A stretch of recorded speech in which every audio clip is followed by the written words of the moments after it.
jungle.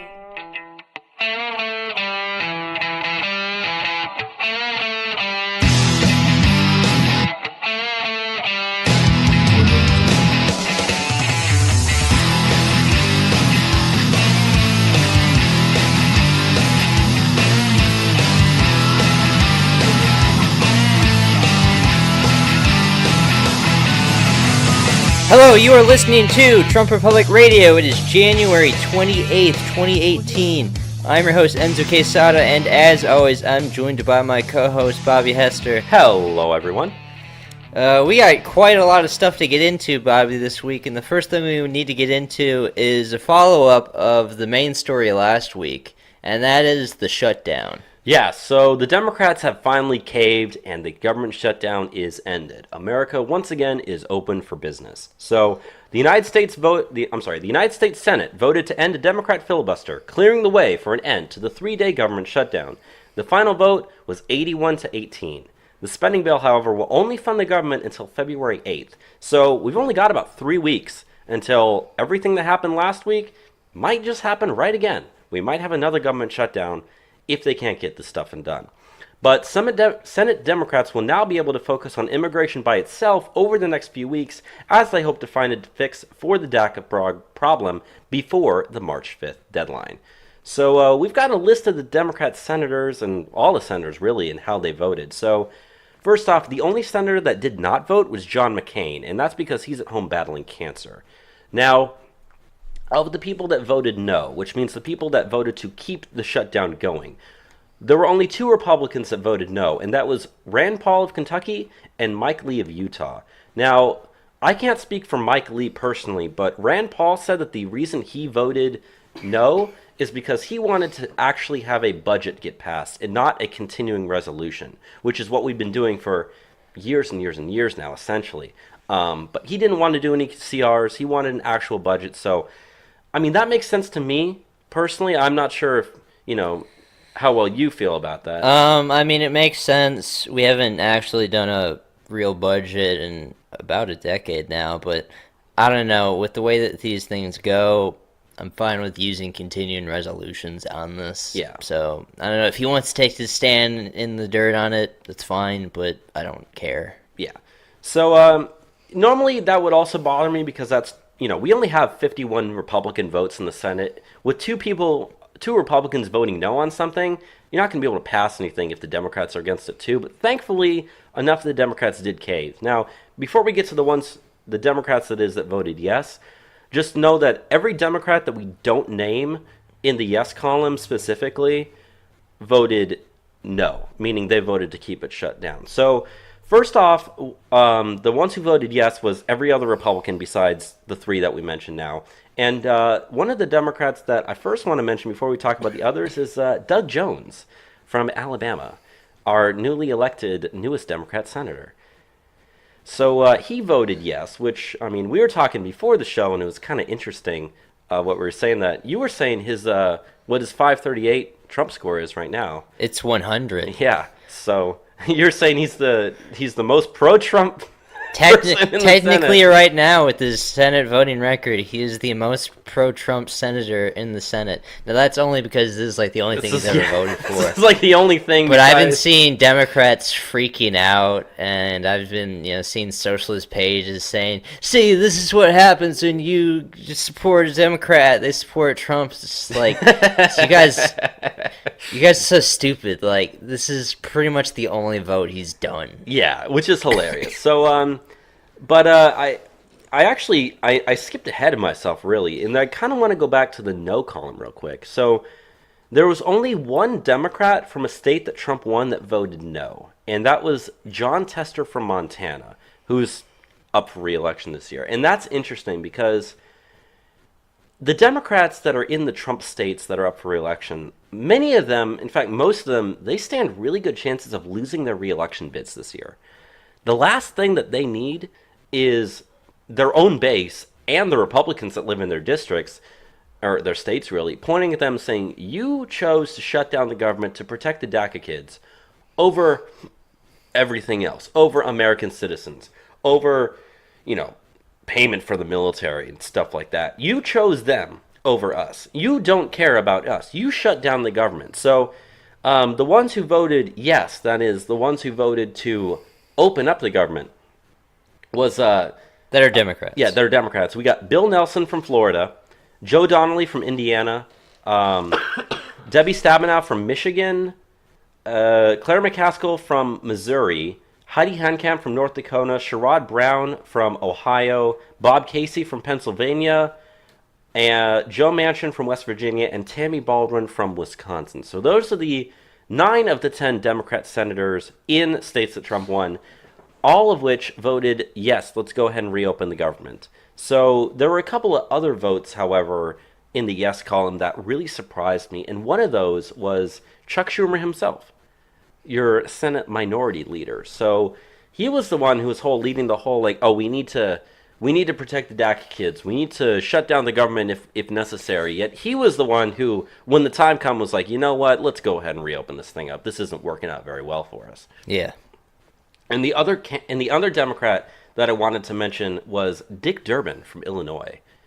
Now he's interesting because he said, do you have the quote more? I don't have the exact quote, but Dick Durbin, the senator from Illinois, said that he has a full-time commitment right at the moment for fighting for the DACA kids, which is funny because if he wants to have any sort of like leverage to help them, he would have just kept the government shut, you know. But no, he voted to end the government shutdown. So interesting how that went. But yeah, the government is fully functioning again. The shutdown only lasted 3 days. Very underwhelming. Didn't turn out to be much in the end anyways. No. But you know, now that we have the government shut down, potentially coming again early here now in February, I think, because I don't think there's going to be a fix for DACA by then. No, there's not going to be. I think we'll have another shutdown, which that's fine with me and you. That's perfectly fine. They can do it. It doesn't help their cause. You know, the reason why a lot of these Democrats voted to end the government shutdown is, and we'll get into this later, their polling tanked by doing this. It is not popular whatsoever. Most Democrats don't even want a government shutdown over DACA kids, and we went over polling on that in previous weeks on the program. Yeah, and there's a couple more votes that I did want to mention. I just want to be, you know, thorough and truthful here.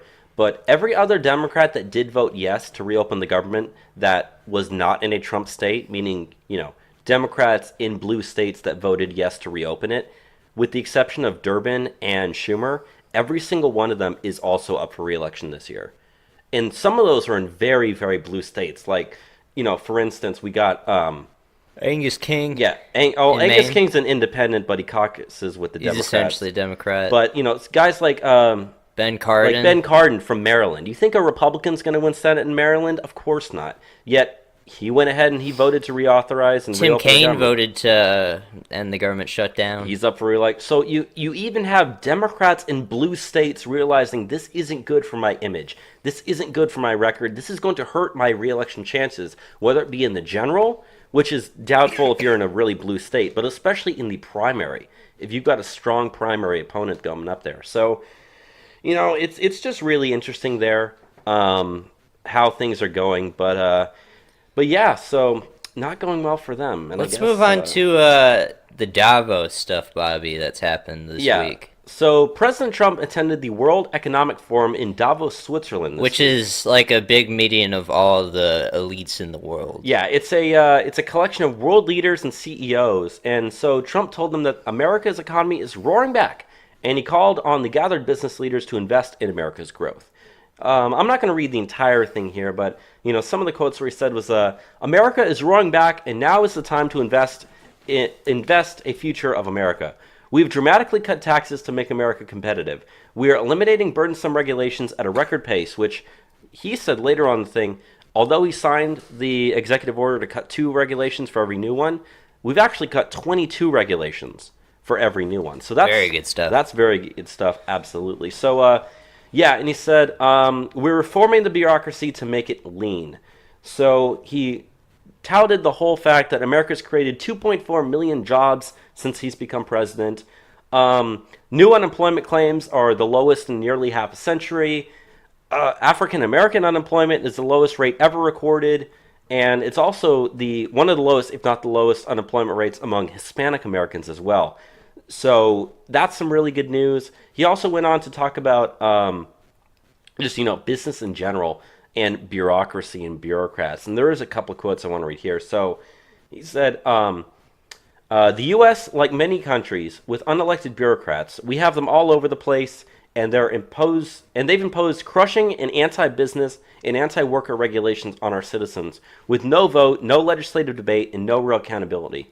In America, those days are over." So that's, I think, really, really important, and not really anyone's talking about, the whole just unelected bureaucracy problem. And a lot of people do refer to that as like either the deep state or things like that. But there are a lot of unelected bureaucrats that do control our lives, and especially the fact that this was being held in Europe, which, if anyone knows about the European Union, talk about unelected bureaucrats deciding things for people's lives. Granted, they are elected to a degree, but in a way, the representation factor is definitely not there. So his point still stands. To his face, I bet you some of them thought to themselves, he's absolutely right. This is a problem over there. It's a problem here too. Will it change anything? I'm not exactly sure. But he closed... I'm not saying he closed the entire thing, but one of the last things that I wanted to say was he said, quote, "We are creating an environment that attracts capital, invites investment, and rewards production. America is the place to do business. So come to America where you can innovate, create, and build. I believe in America." And that was kind of the entire point of Trump going over there, was to the world. He said he was cheerleading for America. Cheerlead for America, sell the America First agenda. Because remember, America First does not mean America only. It means work with the rest of the world and make sure that you're doing things that benefit your own country. Find things that are mutually beneficial to other countries as well. And that's exactly what he wanted to do. So, as far as I know, it was extremely successful. I mean, did you see the videos when he got there?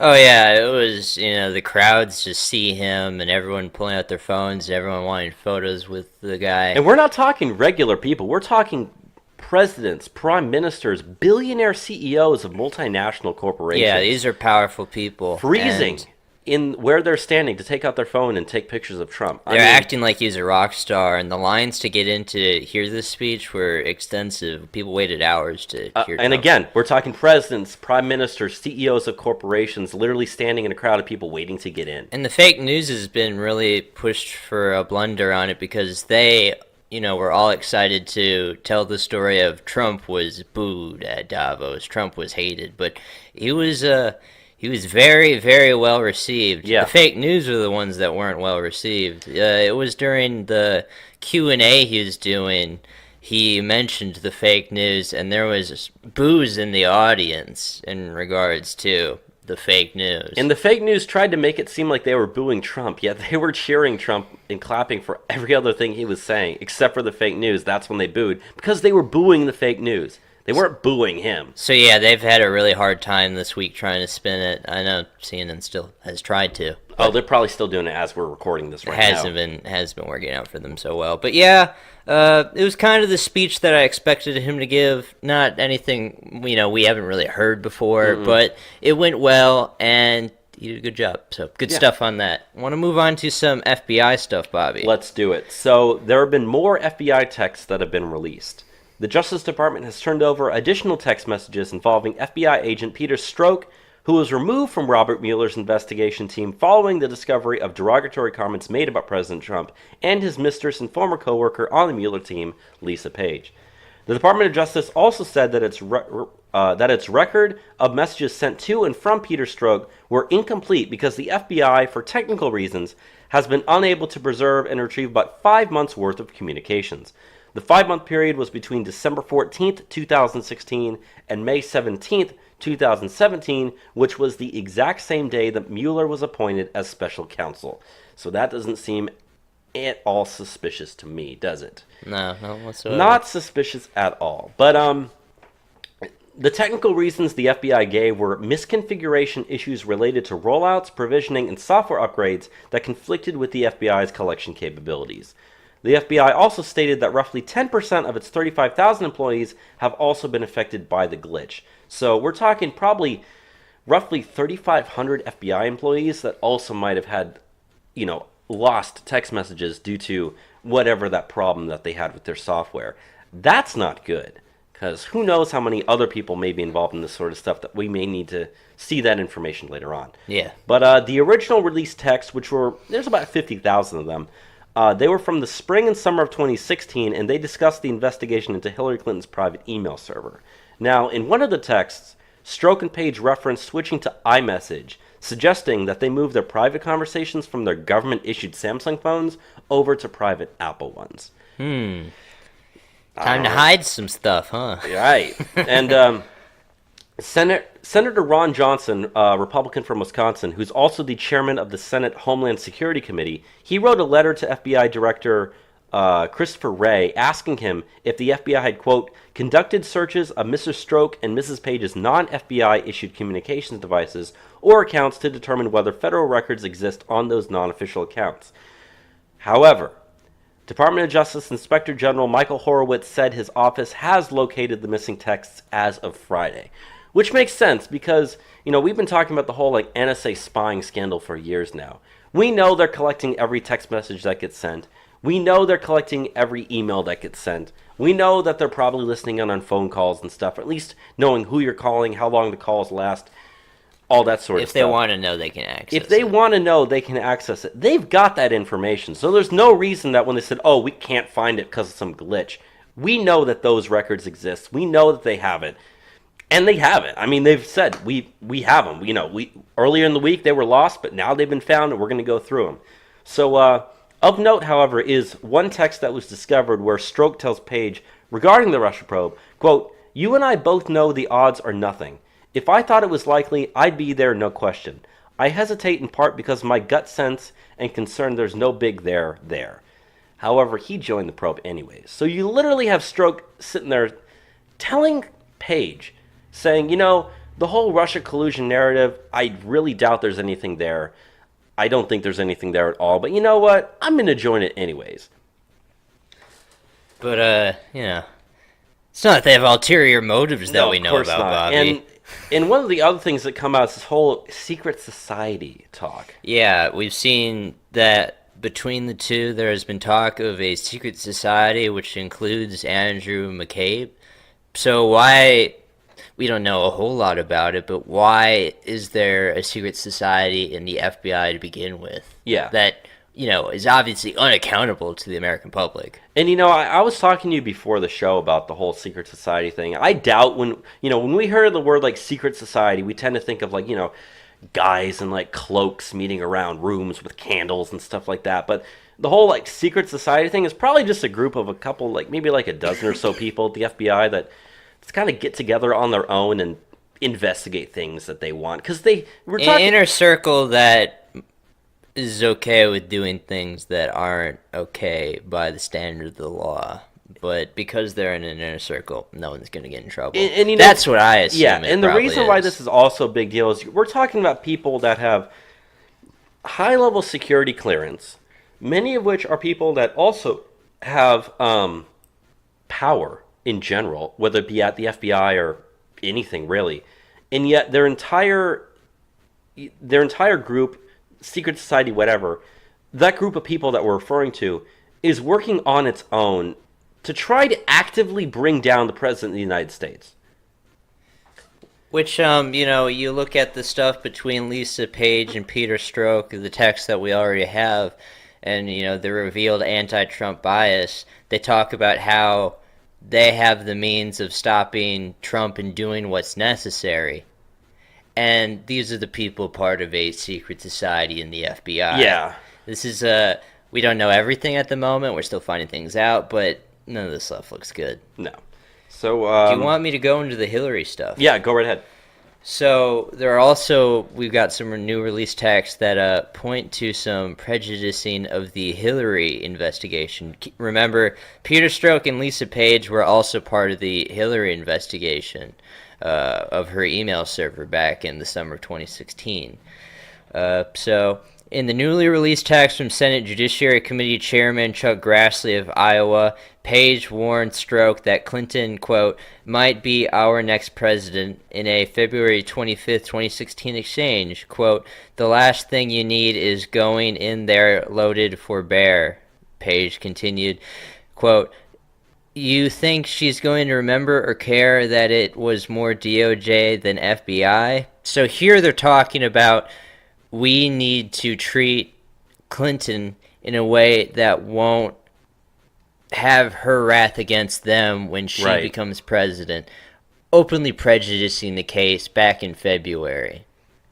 But, as we know now, Clinton didn't become president, and, if Clinton did become president, we wouldn't be finding out about this stuff. No. This stuff probably would have gotten even worse. And it makes you also wonder what more is out there that we don't know about. There has to be a lot more. And are we just scratching the surface, or have we already reached the bottom of the barrel?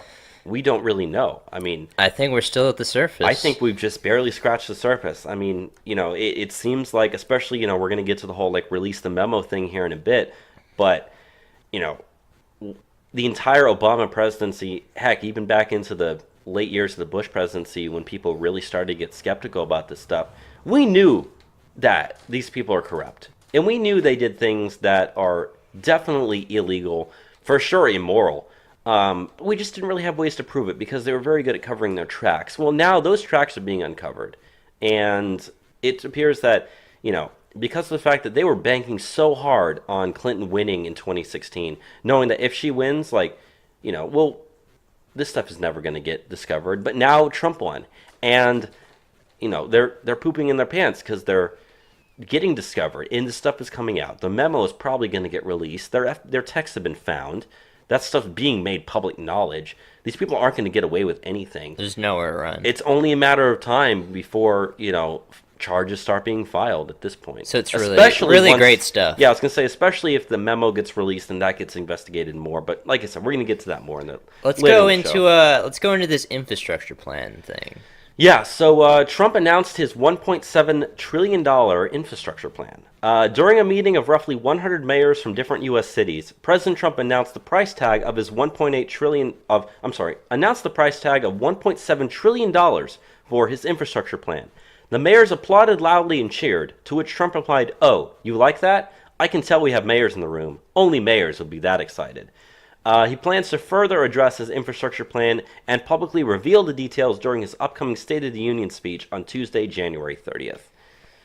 So we'll know in a couple days from now the more details on it, but, during the campaign, Trump ran on a $1 trillion infrastructure plan, so it is surprising to see now it's a proposed $1.7 trillion infrastructure plan, which is a lot of money. Oh, yeah. A lot of money. A lot. And let's be honest, a good portion of the infrastructure, bill is going to be pork barrel spending stuff. That's why the mayors are so excited. Yeah, I mean, it's stuff that directly goes to their constituents. Helps them out. Yeah, and I was telling you before the show, Trump talked about how he wanted to bring more broadband internet access to rural areas that don't have it right now, which is great. I'm not against that at all. But you're absolutely right. The vast majority of this is going to be pork barrel spending, and I think you had mentioned that it's probably going to benefit some people, screw over some other people. But in terms of the mayors of these big cities, yeah, they understand when the government says we're spending money on infrastructure, that means your cities are going to get a lot of federal funding, and that's why they're excited. Yeah, but it's not the worst way that we could spend federal dollars on infrastructure. There are issues with infrastructure in this country. It's something that is supported on both sides very thoroughly because it's popular amongst voters. Yeah. So, I don't know. I'm okay with seeing this stuff happen. 1.7 seems like a lot, but I don't know. We'll have to see the details in the next couple days. But when this bill does get released to the House or the Senate, I expect this to pass, and it should be a pretty good victory for Trump in the long term. That should reflect well on him. Yeah, I mean, yeah, infrastructure is probably one of the few things that you're going to have very, very broad bipartisan support. Especially among Democrats, they support it even stronger than Republicans. Yeah, I mean, I've been going through the primary database here and looking at all the different people running in the Democrat primary, and almost every single one of them, of the ones who do mention like infrastructure type spending, they're all very pro infrastructure spending. They want more of it. So yeah, if that's any indication of the rest of the country, then this shouldn't be any problem. No. But yeah, we'll give you the details when they come out. Let's move on to some economic stuff, Bobby. Yeah, so the first thing that we have up in economics is there are even more companies that are giving bonuses due to tax reform. First off, we have JP Morgan announced that they will be investing $20 billion by building 400 new branches and giving pay hikes to 22,000 workers because of tax reform. Disney announced that they will be giving all 125,000 workers a $1,000 bonus and will be investing $50 million into a new employee education program because of tax reform. Starbucks says that they'll be increasing pay for 150,000 U.S. workers, but they didn't specify an exact amount. All we know is they will be receiving more pay. Home Depot, they said that they will be giving all hourly employees a minimum of $200 and a maximum of $1,000 based on how long they've been working at the company. And finally, FedEx announced that they will be committed to raising worker pay by $200 million and will also be giving 2018 salary increases 6 months early because of tax reform. So, really good news. That's even more people that are going to be getting bonuses, even more companies that are jumping on the train right now. So, for all the people that said tax reform isn't a good idea, for all the people that thought that, this wouldn't work, we talked about the fact that this type of stuff would happen on the show. Yeah, we talked about just how impactful tax reform is and will be on the American economy and just how historic it truly is.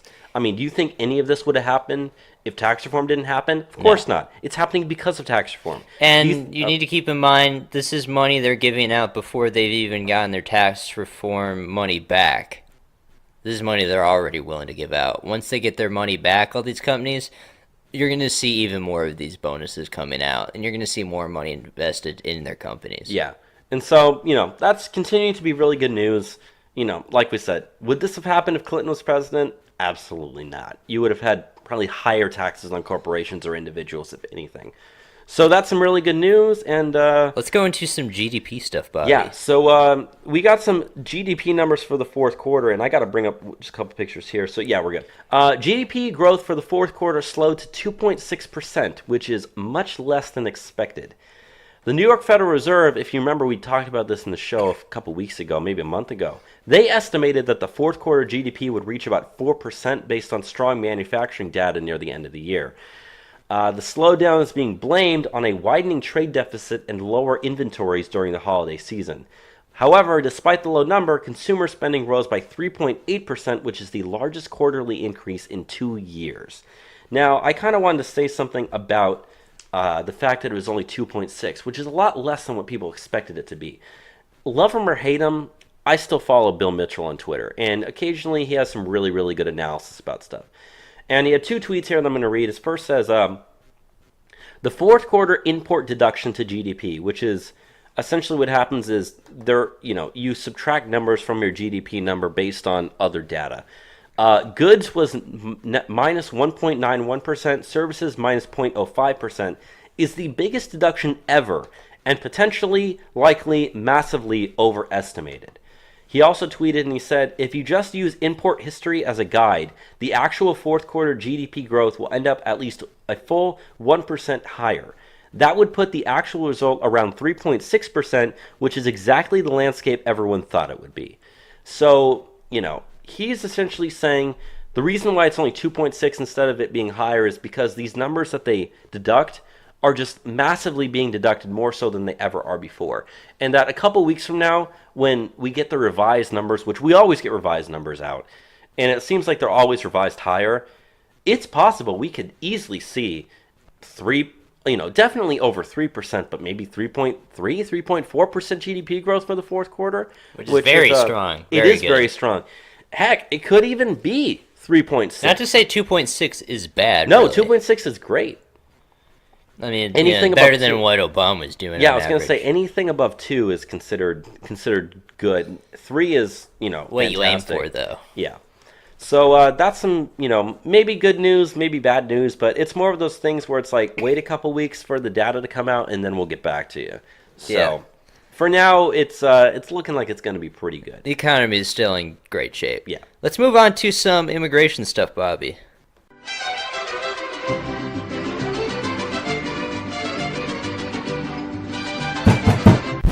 Open the door! Immigration! La migra, vamos, niños! This week in immigration. So the first thing we want to go into is what Durbin has to say about his Gang of Six bill. Yeah. So Durbin has declared his Gang of Six bill dead. Illinois Senator Dick Durbin's Gang of Six amnesty bill was presented to President Trump via fellow Gang of Six member and co-author Senator Lindsey Graham, a Republican from South Carolina. Trump immediately rejected it, causing Durbin and other Democrat senators to want to develop an amnesty plan that would satisfy their pro-amnesty base. Durbin said that they plan on having another bill developed by either the first or second week of February. The White House said that the Gang of Six bill would have provided either work permits or citizenship for roughly 8 million illegal aliens. Yeah. The failure of Durbin's bill will likely cause many Democrats to think twice about getting involved in future DACA negotiations out of fear it will hurt their chances at re-election this year. This could already be seen with the vote to end the government shutdown, where 9 of the 10 Democrats in states Trump won voted yes, which we talked about that earlier on the show already. So, not looking good for the Democrats in their amnesty bills. Because this is the only bill that they have working on. Yeah, this was the Democrat Senate bill for amnesty. Because they're not working on anything right now. And, they say they want to have it developed by the first or second week of February. The next potential government shutdown, if it happens, will happen February 8th. That's the end of the first week of February, start of the second week. That's the exact same time frame they're looking at. So they're probably going to want to have this thing developed before the government shutdown. Could potentially happen again, which I expect it to happen then. But, what more can you change? The only way that you're going to get anything approved by the White House is if you give into the White House's demands. And we've already seen that Democrats don't want to do that. And they know what these demands are. They're just plain stupid on this. These demands have, through, Stephen Miller's immigration demand checklist, have been out and available for them for months. Yeah, and that's one more thing I want to read here. While speaking on the Senate floor, Durbin proved that he's either also an idiot, a liar, or both. Because despite Trump's immigration demands, like you said, ending chain migration, ending the diversity visa lottery, etc., Durbin said, quote, "I don't know the position of the president right now. I don't know where he stands. We haven't heard from him." So he's flat out lying on the Senate floor, unless he's just a complete idiot and just doesn't pay attention, which honestly wouldn't surprise me. But yeah, so the Gang of Six amnesty bill, that's totally dead. Do you want me to go into the Schumer stuff now? Go right ahead. So Chuck Schumer, Senate Minority Leader, has revoked his offer to President Trump of $1.6 billion to fund the border wall.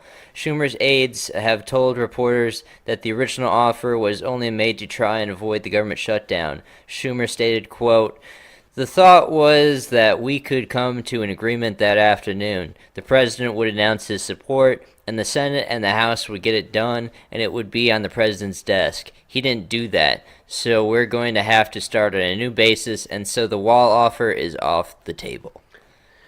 And $1.6 billion to fund the wall is nothing. Nothing. That was much, much less than what anyone else was That's expecting. an insult. We can, just through diverting DHS funding and discretionary funding, we could get more than $1.6 billion for the wall. And Schumer knows this. Yeah. It's an insult to say that he's willing to work on the wall when he'd give barely anything. And it seems like Democrats have really come around a lot.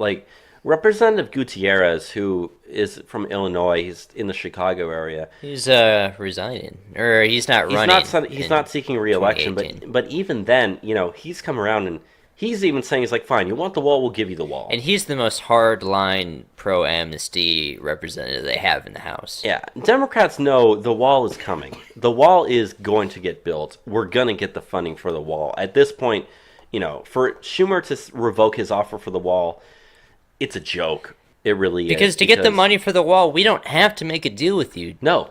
So, if you want these DACA kids, you better be willing to compromise on some stuff, because we are the ones in position to accept or reject deals. It's not you guys. And as long as we get the Republican votes on our side, we don't need them. Yeah. I mean, when it comes to continuing resolutions, maybe, but even then, we saw what happened last time. The Democrats want to shut down the government over DACA kids, then fine, go right ahead. It's just only going to hurt you even further. Let's move on, though, to another thing related to Schumer as well as other senators. Yeah, go right ahead. And that is, ever since the government has been, not shut down anymore, there has been some illegal alien activists protesting, and one individual who we just talked about now, Chuck Schumer, they were protesting outside his house. They're protesting in his front yard. Yeah, literally like standing on the grass. Which, it was like hundreds of them. I was watching the live stream of it for a little bit. It was ridiculous. They are extremely angry that they stopped the government shutdown. And, it wasn't only limited to Schumer. They also invaded Rubio's office and Senator Tillis's office, demanding amnesty. Yeah, and it's hilarious being in the ones that went into Senator Tom Tillis's office, which is hilarious because I kind of want to read what one of the illegal alien activists shouted at him. So she said, "I see no leadership in this office. This office is supposed to protect me. This office is supposed to make me feel like home. I've already talked to Tom Tillis in person, and he looked me in the face and told me that we have until March 5th. He told me to my face that undocumented youth are not immigrants, are not a priority. I'm not a priority. Fuck this conservative. Fuck this person." So, yeah, these people they're going completely insane right now, and it's hilarious to watch. She says, your job is to protect me. You're not even a constituent of his. No, you're not. You can't even vote for him. He's not someone you serve. Yeah. You're not an American citizen. These people, but they can't think outside of themselves, which is why they put on these displays that are so stupid, which don't convince people to their side. We got some other, protests that they did, and you want to go into that, Bobby? Yeah, so... Because it doesn't help their case. No, this one definitely doesn't help their case. So there was a group of about 15 to 20-ish or so illegal aliens that blocked the entrance to Disneyland in California. With signs that said things like, "Live without fear," "Clean Dream Act now," "No dream, no deal." They blocked the entrance to Disneyland, and then they got pushed out of the way by police. Then they started blocking buses from entering the park. So, imagine even if you're a liberal who's in favor of amnesty, and you're just trying to, have a nice day and take your family to Disneyland. And you get there, and there's these illegal aliens blocking the entrance to the park. You can't get in. Blocking a bus from getting in if you're on the bus. You're not going to have any sympathy for those people at all. It's kind of like when Black Lives Matter would block the entrance to highway, or block highways and stuff like that. It's you're not making anyone go to your side. All you're making people do is resent you. Yeah, you're just alienating You're just going to want people to say, even if you are in favor of a pathway to citizenship, you don't care about those people. You're like, get out of my way, get out of here. If anything, they might start to think, okay, if this is the behavior of the people that are, wanting amnesty, why should I let them in? They don't care about America. All they care about is themselves. They don't want to benefit America. They want America to benefit them. You think any of them are going to go back and actually listen to John F. Kennedy's speech when he said, "Ask not what your country can do for you, but what you can do for your country"? These people aren't asking what they can do for our country. They're asking what our country can do for them. And they're not even citizens. They don't even belong here. They're not our people. They deserve to go back. Every last one of them, no matter where they came from, how long they've been here, how old they are, they need to be sent home. Yeah, and I don't have the exact quote on this, but I do know essentially what because they interviewed the activist leading the Disneyland protest. Yeah. And they said Disneyland is the place where dreams come true, and because our dreams can't come true, we have to shut this down. Yeah. Of stuff of that sort. The thing is, it's like, why do we even have to care about your dreams? We all have dreams of our own. Yeah. Every single one of us. Why does this matter to us whatsoever? They can't explain to you why this matters to us. Because all they think about is themselves. Yeah. And so, there was one other place that they protested, and keep in mind, the group that went into Rubio's office was the same people that went into Tillis's office, and the same people also, while they were in the Senate building, they held a mock funeral in the Senate rotunda for, victims of immigrants that have died or something because they're not able to get amnesty, which is hilarious because these people don't belong here and they're just wasting their time. They're wasting our time, really. And frankly, I don't care about it's these like people. You're not even American citizens. You don't have a right to free speech. You don't have a right to protest in our country, let alone in our goddamn Capitol building. Just what's going on? Yeah. It's crazy stuff.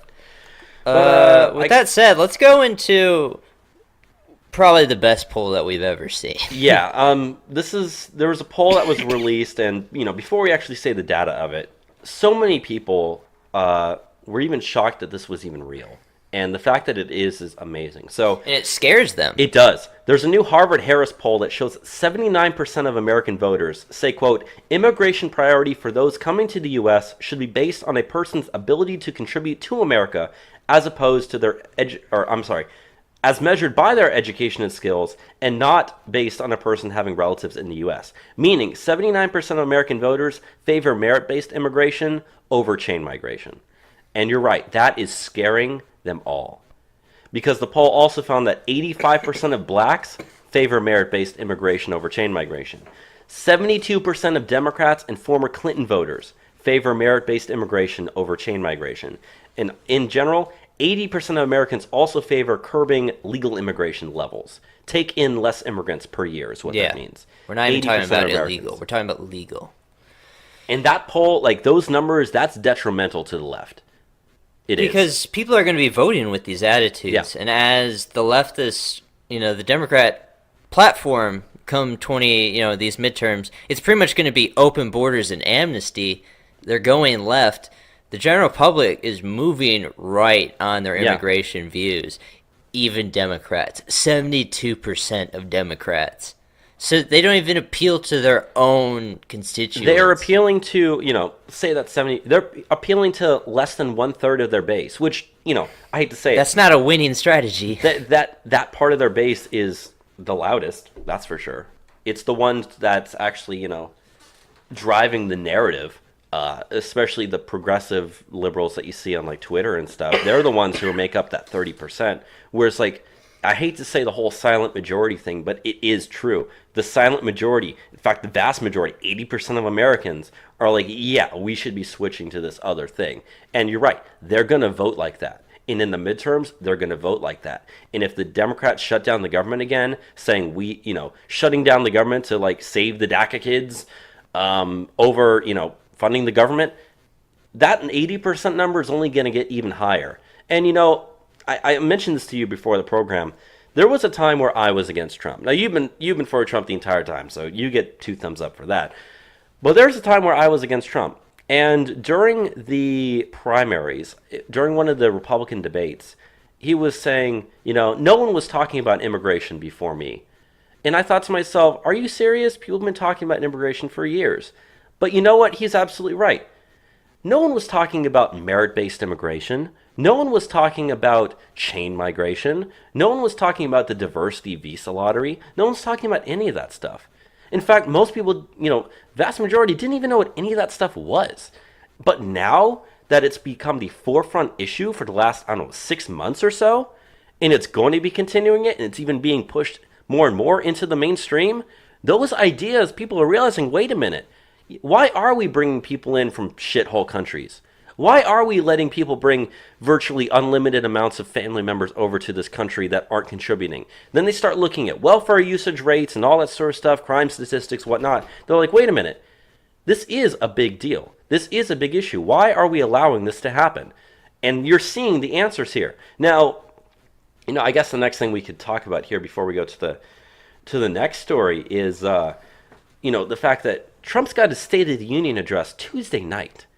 And I think it was Nancy Pelosi said that she wants to fill the peanut gallery with illegal immigrant activists. Now, it would be hilarious if Trump just had those people arrested and deported on live television. That would be great.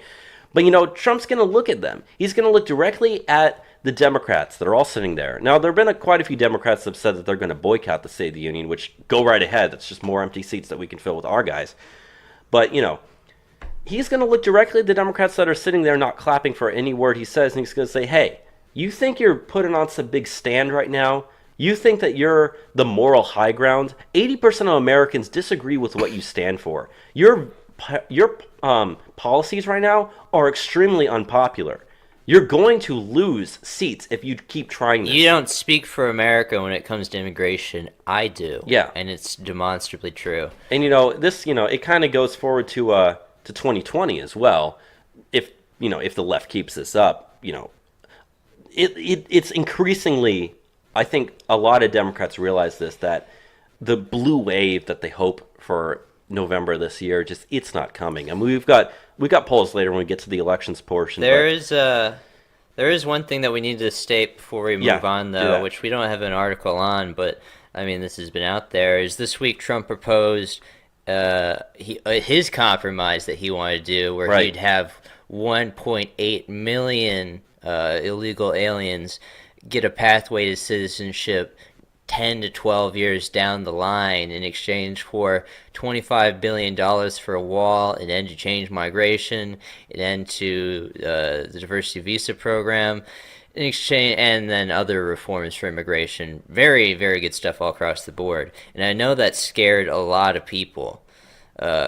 And, personally, the idea of giving these illegal aliens that have come here illegally anything is kind of reprehensible. Yeah, I don't want to give even one person any form of amnesty at all. But, you look at what happened because, Trump gave them even more illegals to amnesty, and the response to the Democrats have been, this is a white supremacist proposal that you're putting out. Pelosi said, this is just Trump's agenda to make America white again. Okay, you look at just the long term on this, chain migration, that's the big issue that they're not willing to budge on whatsoever. Over 9 million people have immigrated to the U.S. because of chain migration since 2005. It is the biggest factor in bringing immigrants here. On average, we're bringing about 500,000 people a year through chain migration. If you give the 1.8 million people the potential for citizenship down the line, just in 4 years, you'd have, eliminated, there'd be less immigrants here than the ones that you let be here. And this would continue down the line. And you need to keep in mind, and the Democrats know this, they're very low time preference on it. A lot of these people wouldn't actually be eligible for the citizenship 10 to 12 years down the line. You can be disqualified for having committed crimes. Say you had a bunch of DUIs, you don't get to have it. Say you've been on welfare a lot, which we know the legal immigrant usage of welfare is extremely high in this country, much higher than the native population. That will disqualify you from getting citizenship. So a lot of these people, if you gave them this, they disqualify themselves. Yeah. So it would actually be a slower number than you'd think. And even me, someone that doesn't want to give an amnesty, I'd be willing to do this deal. I would personally be down for it. And the Democrats are willing to let the DACA kids be deported to keep chain migration, because in the long term, that's less immigrants for them. Yeah. So it's interesting. He has them outmaneuvered because he's willing to give amnesty, and they're not willing to make any sort of compromise. They're outmaneuvered on it, and they haven't had to compromise on anything in a very long time, but there's finally someone strong in the White House that's pushing them, and they're losing their mind, and they're struggling at every turn now. Okay, they flopped, the government shut down, they're pulling tanks when they do any of this stuff, but they know that they can't avoid doing this stuff because it hurts their future electorally. And this is stuff that they've stated themselves before. So, I don't know. I like the position that we're in. We're advocating from a place of power. And it's not something Republicans are used to doing. No. But I don't know. These people have to satisfy us, not them. Yeah. Let's move on to the next thing that we have, though. So the next thing up is the Department of Justice is demanding proof that sanctuary cities are cooperating with authorities. The Justice Department on Wednesday threatened to subpoena 23 jurisdictions if they don't turn over information about their sanctuary policies. The letters state that those who fail to respond will be subject to a DOJ subpoena. If the jurisdictions can't prove that they're complying with federal law, then the DOJ may demand some of their 2016 federal funding back. Some mayors, including New York City Mayor Bill de Blasio and Denver Mayor Michael Hancock, boycotted the meeting with President Trump at the White House over the move. That was the same meeting where he talked about his infrastructure plan. So those guys weren't there. Joining them was New Orleans Mayor Mitch Landrieu, who serves as the president of the U.S. Conference of Mayors. Bill de Blasio tweeted, quote, "I will not be attending today's meeting at the White House after Trump's Department of Justice decided to renew their racist assault on our immigrant communities. It doesn't make us safer, and it violates America's core values." We also have a list of the jurisdictions, but we can go to that here in a second. You want to respond to what Mr. Blasio tweeted there? Our core values. Is our core value protecting illegal aliens? To the left, it is. Yeah, to the left, and I forget who said this week. They see that enforcing the laws on the books right now is racist. Yeah. It is Nazi level to follow the law at this point. And it's just like, who do you serve? Do you serve the American people? Do you want to protect the American people? Or are you protecting these people that aren't supposed to be here whatsoever? And here's part of that problem. When you look at that poll, the 80% something of Americans, where does that 20% lie? A lot of that 20% is in states like California and New York, where they might make up the majority of the voters. So in a way, they are doing what their constituents want. Problem is, their constituents compared to the constituents of the rest of America is completely different, which is what I've been saying on the show forever. Things cannot continue with people living under the same system of government, okay? You have to change something because this cannot continue. Thankfully, things are working out well for our side right now. But I've got the list of the jurisdictions that received the letters, so I'll go quickly through this here real quick. So first off, the state of California in general, the entire state. Because it's a sanctuary state. Yeah. Monterey County, California, Sacramento County, California, Sonoma County, California, the city and county of San Francisco, California, Berkeley, California, Los Angeles, California, Fremont, California, Watsonville, California, the city and county of Denver, Colorado, West Palm Beach, Florida, the state of Illinois, Cook County, Illinois, Chicago, Illinois, Louisville, Kentucky, Lawrence, Massachusetts, Jackson, Mississippi, Bernalillo County, New Mexico, Albany, New York, New York City, New York, the state of Oregon, Burlington, Vermont, and King County, Washington. So those are the 23 jurisdictions that just received letters, and if they don't respond to prove that they're following what the Department of Justice is telling them to do, they're going to get a subpoena, which means those people might actually be not arrested. Fun. Remember, last week on the show, we talked about how the DOJ was looking to start arresting leaders of sanctuary cities. This is how they're doing it. They're sending letters saying, I want you to prove beyond a reasonable doubt that you are complying with federal policies. If not, here's a pair of handcuffs.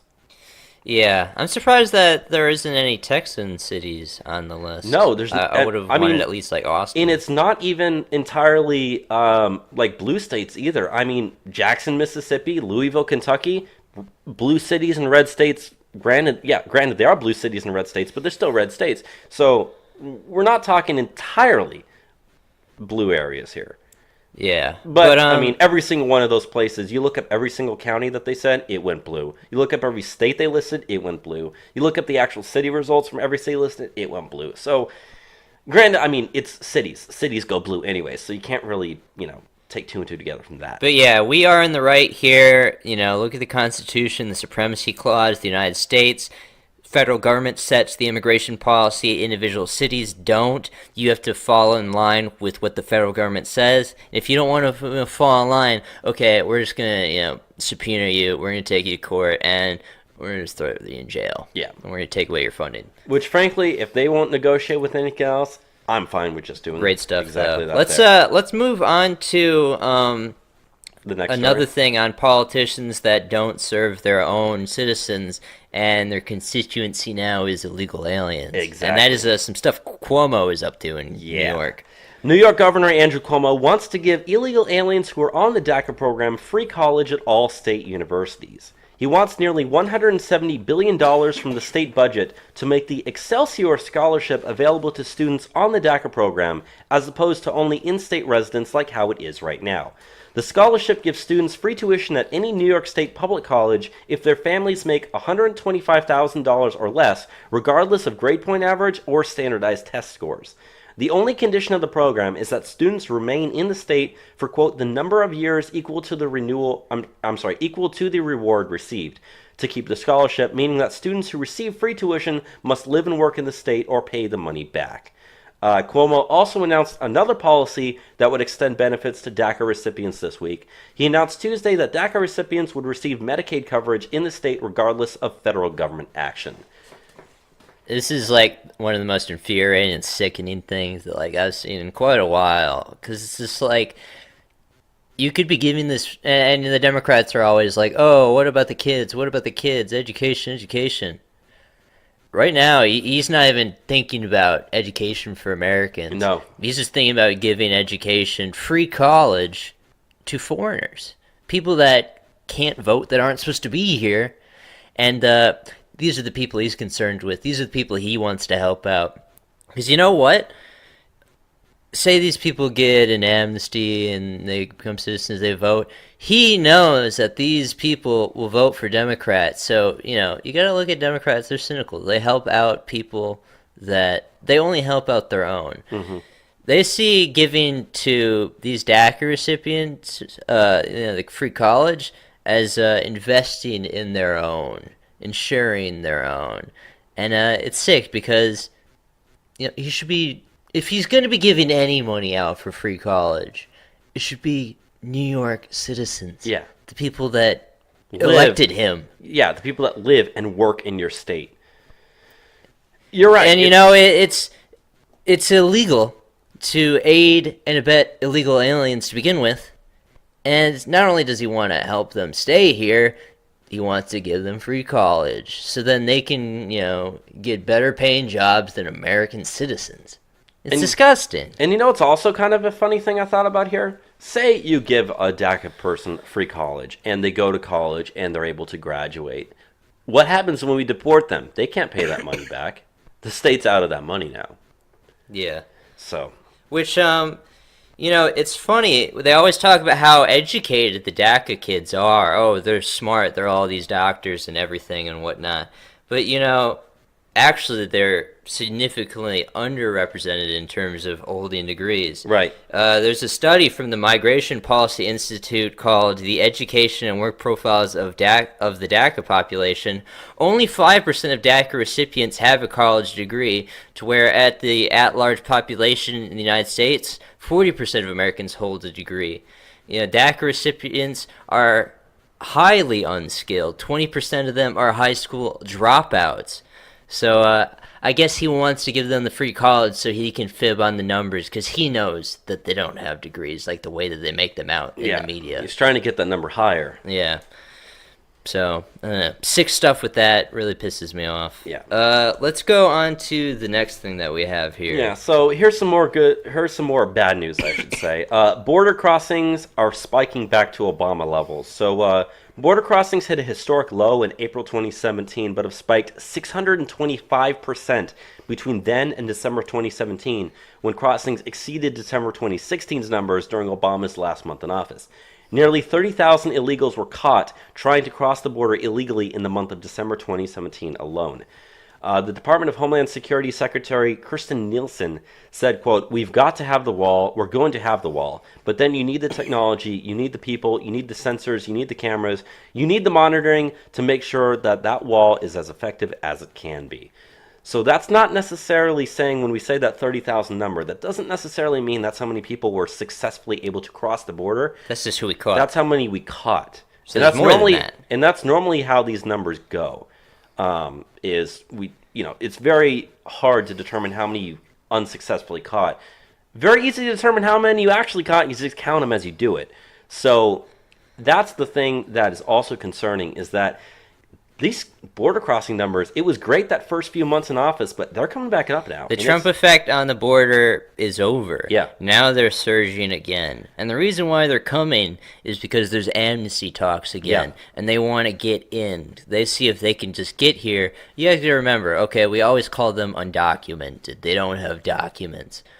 What's to stop them to say that they had been there longer than what they got Exactly. in there? What's there to stop them from saying, oh, they're actually, say, 24, but no, I came here when I was 16. These are the incentives that happen when you have an amnesty. It causes huge floods of illegal aliens in the country. The border's not secure. We need a wall. We need to increase enforcement. We need more officers out there, and we need it now more than ever. Yeah. And, especially if they do have a family member here or someone they know, and they're able to get to where they're at and stay with them for a while, then you have other people who also lie for them that say, yeah, they came here when they were 16, when they just got here like 2 days ago.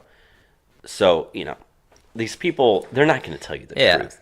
So it's a big problem. We need the wall. And Kristen Nielsen's right. It's not just the wall. It's the sensors, it's the guards, it's the cameras, it's everything. Yeah, let's do all of it. And so you got to remember, that price tag we have on building the wall is not just the wall. It's also all the technology, going in with it. It's the it's not necessarily the pay for like border security that the like border patrol guards and stuff, because that's part of the border patrol budget. But that's done through DHS. It's all the sensors, it's all the cameras, it's everything. So really, really important to build the wall right there. Let's go into the last thing for immigration. ICE is going to be tracking license plates. The Immigration Customs Enforcement Agency has officially gained agency-wide access to a nationwide license plate recognition database, according to a contract finalized earlier this month. The system gives the agency access to billions of license plate records and new powers of real-time location tracking. ICE agents would be able to query that database in two ways: a historical search that would turn up every place a given license plate has been spotted in the last 5 years, detailing a record of the target's movements. That data would be used to find a given subject's residency or even identify associates if a given car is regularly spotted in a specific parking lot. ICE agents can also receive instantaneous email alerts when a new record of a particular plate is found, a system known internally as a hot list. According to the privacy assessment, as many as 2,500 license plates could be uploaded to a hot list in a single batch, although the assessment does not detail how often new batches can be added. With sightings flooding in from police dash cams and stationary readers on bridges and toll booths, it would be hard for anyone on the list to stay unnoticed for long. The source of the data is not named in the contract, but an ICE representative said that the data came from Vigilant Solutions, the leading network for license plate recognition data. So yeah, if you got a car, they're tracking you. Which is funny, that they advocate to give these illegal aliens driver's license, so they're driving, and now ICE has access to all these license plates. If you're driving a car, it's going to be easier to find you. Yeah. And we're going to track this to where you work. We're going to track this to where you live. ICE's internal enforcement has just gotten a lot stronger. Yeah, and so if anything, if you're an illegal immigrant who has a driver's license, I would assume that you probably own the car that you're driving, and it's illegal to not have insurance. Now, granted, I figure a lot of these people probably don't, but if they do have insurance, that license plate is tied in with that driver's license, and they're going to easily be able to find you based off of that. Yeah. And so even if you leave your house, all they got to do is search the license plate, and they'll get tons of the, police dash cam footage and traffic lights. Because remember, a lot of people think that those traffic lights that you see up there, the traffic cameras, like traffic lights, are there to check to see if someone's speeding or check to see if you're texting and driving. A lot of that's actually license plate readers, and people don't realize that. So, yeah, anywhere that has cameras on intersections is going to be reading those license plates, uploading those things all the time. So all you got to do is just search a single car. Boom, you know that person's location. Like they said, for the last 5 years. Everywhere we go back 5 years, dude. And if they keep going to the same locations, you can say, well, they're always going here. Do they know anyone that's there? Wait a minute, this other person's also doing the same thing. Hey, and you're able to track these people down. Years ago, this might have really, really concerned me as more of a, don't spy on me type of libertarian. But at this point, I want these people gone so much that I'm perfectly fine. And these databases are already out there. Yeah, Vigilant Solutions is a well-known company. There's lots of different organizations, especially government organizations, that have contracts with them to allow access to that information. Police already have it. Yeah, I'm fine with ICE having it. So ICE is just an extension of that. And it's not like, I'd be concerned if, if police officers were using it to try to, track, drug deals or something like that. But ICE is going to be using it specifically to try to, locate illegal immigrants in the country, figure out their whereabouts, and hunt them down. That's the whole point of ICE having it. They're not going to worry if they, see someone speeding, or if they see some regular everyday Americans going through the same area that the illegal is going through. They're not going to care. What they care about is exactly this. They care about hunting down illegals, finding them, and deporting them, which is good enough for me. Yeah. With that said, let's go into the 2018 elections portion of the show. Last week we didn't have anything. No, we didn't. This week we got a couple things. We got a couple things, not too much, but the first things first. We mentioned earlier about the midterm polls and how well that's doing. And the blue wave is fading away. Yeah, and so we got 3 new polls that are out. First off, there's a CNN poll that shows that Democrats have a narrow 5-point lead over Republicans on the generic ballot, 49-45.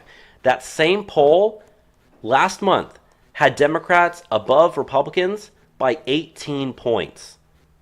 That's a 13-point swing in a month. Obviously due to the government shutdown. Yeah.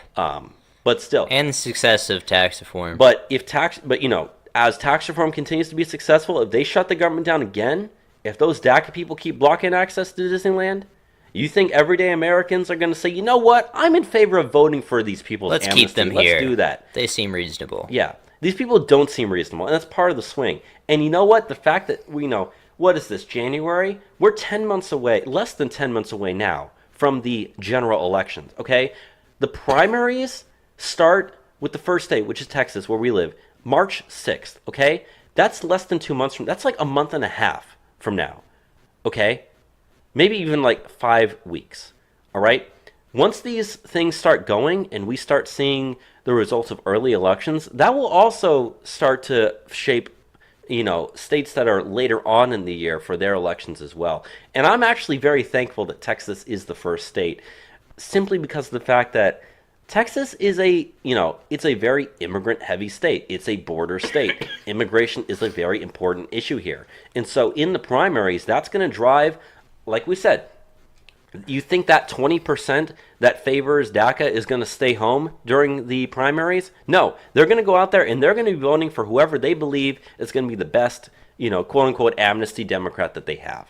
And like we said, all that's going to do is it's going to cause the elected Democrats, your nominees, to be even farther to the left, to the point where even a moderate Republican seems way more reasonable, okay? If you're only running to try to, what's the word I'm looking for? To try to appeal to that 20% that we were talking about, that 80% isn't going to like that. And that 80% is going to think about voting otherwise. Now, granted, we're talking electoral politics. We're talking, you got to look at demographics of districts. You got to look at past voting history. So a lot of those things aren't really going to change.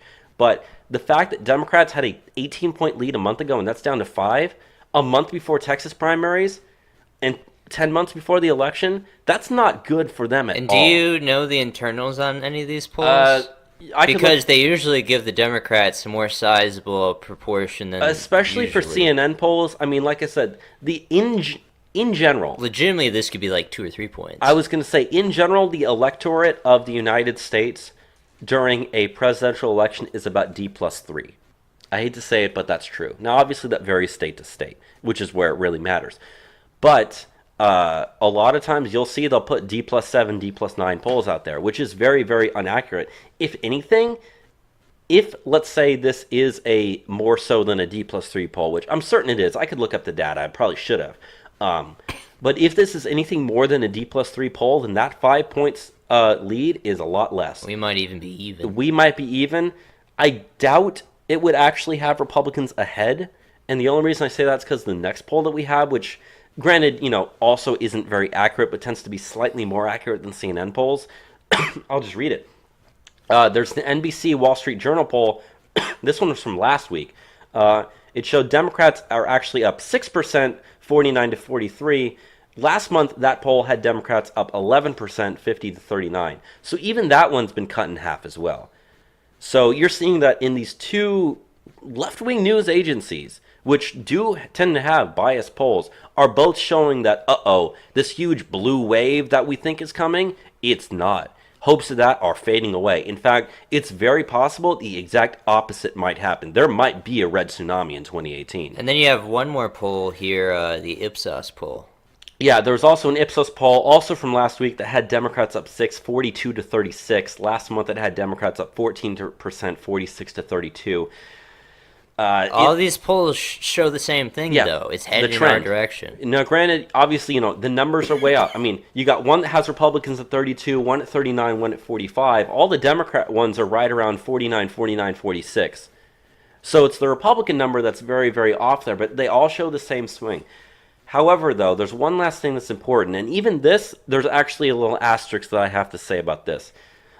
One thing that should be worrying for Republicans is in the CNN poll, they had this thing where they show people who are more excited about voting in the midterms favors Democrats by 15 points. Here's why that does matter. Here's why that doesn't matter. Why that does matter is Democrats are going to be more likely to get out to vote if they're more enthusiastic about it. That's not good for Republicans. So that's the bad news. Good news for Republicans is that's a lot in blue districts, okay? If you have a really blue district that's more excited to come out to vote in the midterms compared to a swing district, You're not changing anything. you're not going to change the outcome, okay? And so I figure a lot of the people that are more excited about voting in the midterms, those people that are part of that 20%, which I'm absolutely certain that 20% is the same people that say that they're more excited about voting in the midterms. I guarantee you that, at least on the Democrat side. That 20% is mostly in blue states and blue districts. So if you're worrying about losing a swing district, granted, I'm not saying don't try, but I'm saying that those people are probably more in blue districts already. And so, yeah, it's not going to change the outcome. The other thing I want to say about that 15-point number is apparently, I haven't found this yet, so this may or may not be true. We'll try to correct this if we are wrong. There's been another poll out that shows that number has also dropped as well in a newer poll that was released just a couple days ago compared to the CNN poll was released like a week ago. So there you go. With that said, Bobby, do you want to now go into some of these approval rating declines Absolutely. we've talked about? And this is also really, really important, probably even more so than those polls that we just said. So there's a new morning consult poll that was being conducted over the last several months. And this was a poll that they polled over 250,000 people over a several-month period. Now, normally, if you poll people over a several-month period, that's not very accurate. However, Morning Consult does this all the time. And what this poll has done is it's comparing the net approval ratings of senators. They did this poll back in the first quarter of 2017, and now they've done it in the fourth quarter. So what we're doing is, as we read this data, keep in mind, we are comparing how these numbers have changed from essentially January, February, March till October, November, December. So just keep that in mind as we read it off. Now, what this poll shows is that the approval ratings for the 10 Democrats in states that Trump won that are up for re-election in 2017, 9 of them have seen net approval declines. Okay, and we're just going to go through these really, really quick. So get your brain on. First off, John Tester, Montana. Like I said, remember he's the only one of these people that voted to continue the government shutdown. Net approval dropped 18% from plus 25 to plus 7. Heidi Heitkamp, North Dakota. Net approval dropped 11 from plus 28 to plus 17. Bob Casey in Pennsylvania. Net approval dropped 9% from plus 20 to plus 11. Claire McCaskill in Missouri. It dropped 8% from plus 8 to 0. And that's why I say Claire McCaskill and Tammy Baldwin from Wisconsin, both of them are very, very likely. But I'll continue. Joe Manchin, West Virginia, declined 8% from plus 24 to plus 16. Joe Donnelly, Indiana, declined 6% from plus 20 to plus 14. Tammy Baldwin, Wisconsin, dropped 6% from plus 6 to 0. Sherrod Brown dropped 4% from plus 22 to plus 18. Bill Nelson, Florida, dropped 2% from plus 27 to plus 25. So, and finally, if you're wondering about that last senator, that is Debbie Stabenow from Michigan. Hers did not have any drop. It remained at plus 9. Now, keep in mind, a lot of these seem like they're really, really high. Like Bill Nelson, Florida, approval plus 25. That doesn't necessarily mean a candidate has 25 points over. No, that doesn't necessarily mean that they have a positive approval rating. That means the approval rating they have is higher than the disapproval rating. There are a lot of people that have no opinion. Okay, there are several candidates. In fact, on the next section here, we've got the 10 senators that have the lowest approval ratings in their home state. The senator who actually lost the most of all those was Bob Menendez from New Jersey, Democrat. And he dropped mostly because he has his corruption trial that he was facing. In fact, it's possible he's going to be returning to trial to face those corruption charges as well. His approval dropped 20% from plus 4 to minus 16. All right. Now, the 10 senators with the lowest approval ratings in their home state, we're just going to say. Now, I'm not going to say all the data here because it's kind of long, but Mitch McConnell, Kentucky Senate Majority Leader, has a 53% disapproval rating in Kentucky. His net approval is minus 21, which means only 32% approve of him. Okay? Now, think about this next one. Jeff Flake is number 2. Okay? Running in 2018. Yeah, not running in 2018. 49% disapproval, 32% approval, net approval minus 17. Now, next we got, Bob Menendez, 45% disapproval. John McCain, 44% disapproval. But John McCain also has a 44% approval. His net approval is 0, which is interesting. Because you think that would be a lot different. Now, next up is Claire McCaskill, Missouri. She's at 41-41, so hers is 0 as well. Highly at risk there. Yeah, very highly at risk. Now, like you said, if you look up, McCain has a net approval of 0. McCaskill has a net approval of 0. Yet his is 44-44. Hers is 41-41. So when you look at that net approval number, that doesn't tell you the full truth here. Because if only 41% approve of her, but 41% disapprove of her, you can have a net approval of 0. That's a lot better than having it be 49-49, okay? So, like I said, when you look at that net approval number, it's important to also look at the other numbers as well. Next up, Lisa Murkowski from Alaska, 41% disapprove, 45% approve. So her net approval is actually plus 4, yet she still has less than 50% approval in the state. So you could say a majority of people don't approve of her. A lot of that probably comes from her voting in regards to the healthcare bill last year. Right. So next is Pat Roberts in Kansas, 40% disapproval, 36% approval. Ron Johnson in Wisconsin, Republican, he's at 40% disapproval, 39% approval. So that's like a net of minus 1.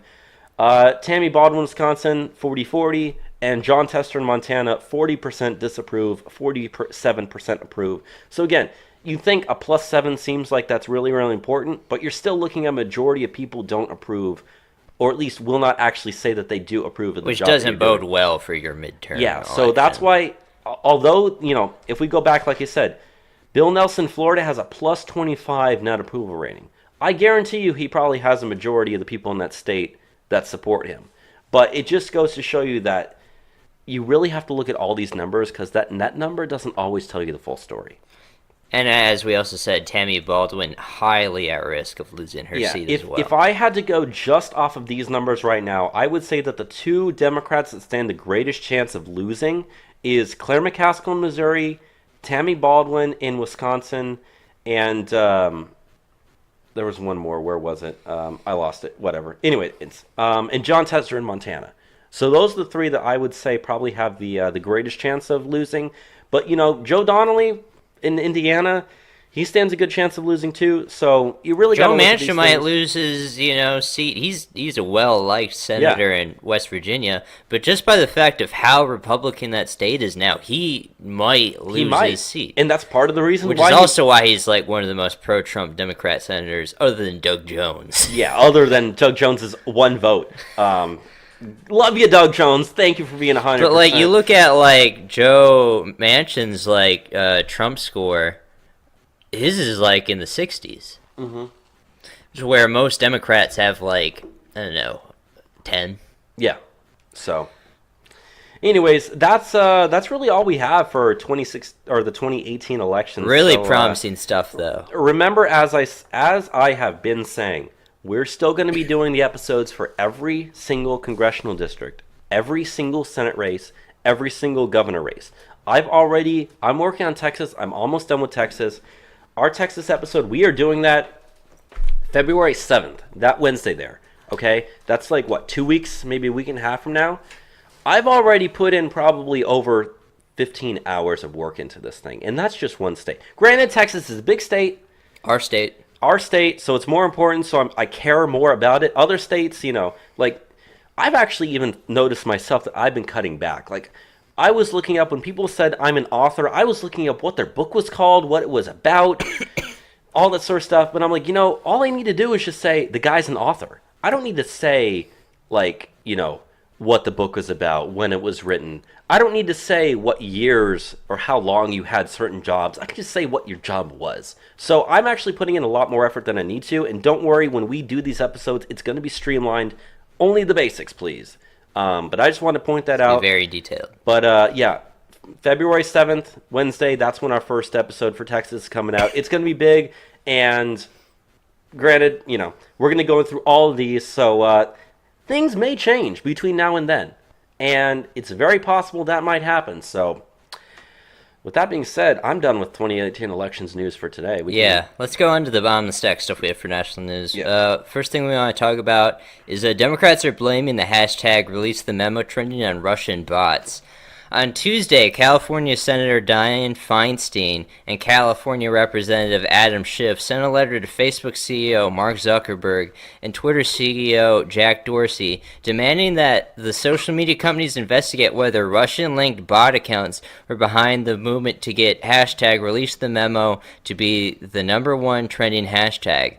According to the data from RightTag, hashtag release the memo was used in over 2,000 unique tweets across the entire platform on January 18th and more than 531,000 unique tweets on January 19th. That means even if every, quote, Russian-linked Twitter account is in fact a Russian bot, their use of the hashtag only accounted for around 0.0005% of the total on January 18th. The data from RightTag also shows that more than 10.14 million people have been exposed to tweets with the hashtag every hour. Hey, I tweeted out hashtag release the memo on almost every single tweet that I sent that night, and there were plenty of people that did that. So, you mind if I read the next part here? Yeah. So, they said the Daily Beast reported Tuesday, quote, the online groundswell urging the release of House Republicans' attacks on the FBI appears thus far to be originally American, not Russian propaganda. A source familiar with Twitter's internal analysis told the outlets that the authentic American accounts, not Russian imposters or automated bots are driving hashtag release the memo. Furthermore, there are no preliminary indications that the Twitter activity either driving the hashtag or engaging with it is either predominantly Russian, according to the report. Now, there were a couple of people that tweeted about it, and this is some of the things I want to know. So, Republican Representative Steve King from Iowa, tweeted, and he said, quote, "I have read the memo. The sickening reality has set in. I no longer hold out hope there is an innocent explanation for the information the public has seen. I have long said it is way worse than Watergate. It was hashtag never Trump and hashtag always Hillary. Hashtag release the memo." That was a tweet that he sent out January 20th. Now, that was the day after it started to blow up on January 19th. Okay? That got 12,000 retweets and about 19,000 likes. So all of that plays into that Twitter algorithm there. Yeah. Now, for any of you who don't follow James Breuer on Twitter, I suggest you do. His Twitter handle is at JBRO_1776. So JBro1776. He actually has a map that Twitter has. He says, this is some data on where the tweets attached to hashtag release the memo have been coming from. At Senator Feinstein and at Representative Schiff keep lying to Americans, saying this was done by Russians. This is completely inaccurate. I have plenty more data to back that claim up. And his data shows that of the tweets that used hashtag release the memo, 90.58% came from the United States. Only 0.36%, just over 1/3 of 1%, actually came from Russia. Yeah. And yet, Feinstein and Schiff are demanding that Twitter investigate this to shut down those Russian Because bot accounts. everything that, is bad for Democrats means that Russians were doing that. Right. Automatically. Always. That's always. And that's how what they this go stuff to. works. That's the go-to. Which I can't wait. Soon enough, this Russia investigation of Mueller has to die, especially with the speed that the release the memo stuff is coming from, which is why they're freaking out. Because if you don't know, the memo, which is David Nunes's independently created memo, goes over the Obama administration's FBI FISA abuses to wiretap Trump during the campaign, and in 4 pages, and they're working on releasing this stuff out right now. In 4 pages, it explains in pretty layman terms what was going on, and as Steve King says, and many other people have said, this stuff, it's worse than Watergate, and they're afraid, and they don't know what to do. So it's time to blame Russia. It's time to lie. That's what we do. Yeah, and also I would not be surprised if Schiff or Feinstein are named in the memo, and that's part of the reason why they're trying to destroy the credibility of the thing itself. Yeah. But I did want to say regarding the memo itself, we are trying to get it released. The reason why is because there's a lot of information in there that is classified as top secret, and that has to be voted on and allowed to be released to the public. Now, the president, he could, at any time he wants, declassify the thing and release it. Now, my question is, why hasn't this happened already? I'm surprised it hasn't been leaked already. But they're keeping this thing under wraps because, frankly, I think because if it's really as bad as they say it is in terms of the information that's in there, We need to know. they are scared. And the Democrats are doing everything they can to get it not released or to discredit it from the get-go. Yet everything that's in there, if David Nunes is telling the truth, and I have no reason to believe that he isn't, he's done his own research, he's talked to people, he's documented, he has everything in that thing sourced. Or that might also be the problem, is that they have all the information, but they want to make sure that anybody doing research in this can verify every single thing that's written on those 4 pieces of paper. Okay, and that's also something important, too, that we also need to remember. Because if they just go ahead and release the thing, and you're like, okay, wait a minute, hold up. What is this here? Where did you get this information? Then it might look bad on Republicans if they can't immediately identify where it came from or what it says. So that's also something that my personal opinion is that the reason they haven't released it yet, number one, is because they're being held up. But number two, they're just making sure that they're crossing every T, dotting every I, sourcing every single word on that piece of paper so that when they release that thing, and they're going to release that thing, that it's as extremely and as detrimental to the left as it possibly can be and helps the right as much as it can. And I guarantee you that when it does get released, heads will roll. Yeah. So that's what I have to say. Let's move on to the next thing we have here now, and that is Hawaii. Yeah, we're debating whether or not to actually talk about this, but I really love this story here. So the Hawaii governor said he couldn't tweet about that fake missile alert because he forgot his password. Okay, on Monday, Hawaii Governor David Ige told reporters at the Hawaii State of the State address that the reason for him taking so long to respond to the fake missile alert is because he forgot the password to his Twitter account.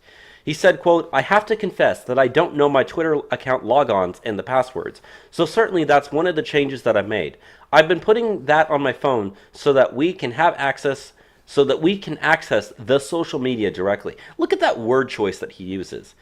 Twitter account logons and passwords. We can access the social media directly. This is a guy who doesn't know how to use the internet. Yeah. I guarantee you that. And it makes you wonder, how are these people elected officials? Why are you responsible? Why for are doing you important things? how do you not know how to use Twitter? You tell me you don't have a single staffer that has your account on their phone right now? You're telling me Why don't you have this, like, your stuff, information saved somewhere? Yeah. I'm not saying, have it like in a Word document that anyone can potentially hack, but at least somewhere have that stuff. Most of those people that have verified accounts for elected officials, their accounts aren't run by them. It's run by staffers. Granted, they tell them what to post, but it's some staffer, some intern that has that account on their phone, that has access to that. So, I don't know. Anyways, I'll continue. And this is why it's actually so important for him to actually tweet about it. Because Hawaii Representative Tulsi Gabbard, she said, quote, she tweeted. Tulsi Gabbard. Gabbard, I'm sorry, I pronounced that wrong. She tweeted, "Hawaii, this is a false alarm. There is no incoming missile to Hawaii. I have confirmed with officials there is no incoming missile." That tweet got 22,000 retweets and 35,000 likes.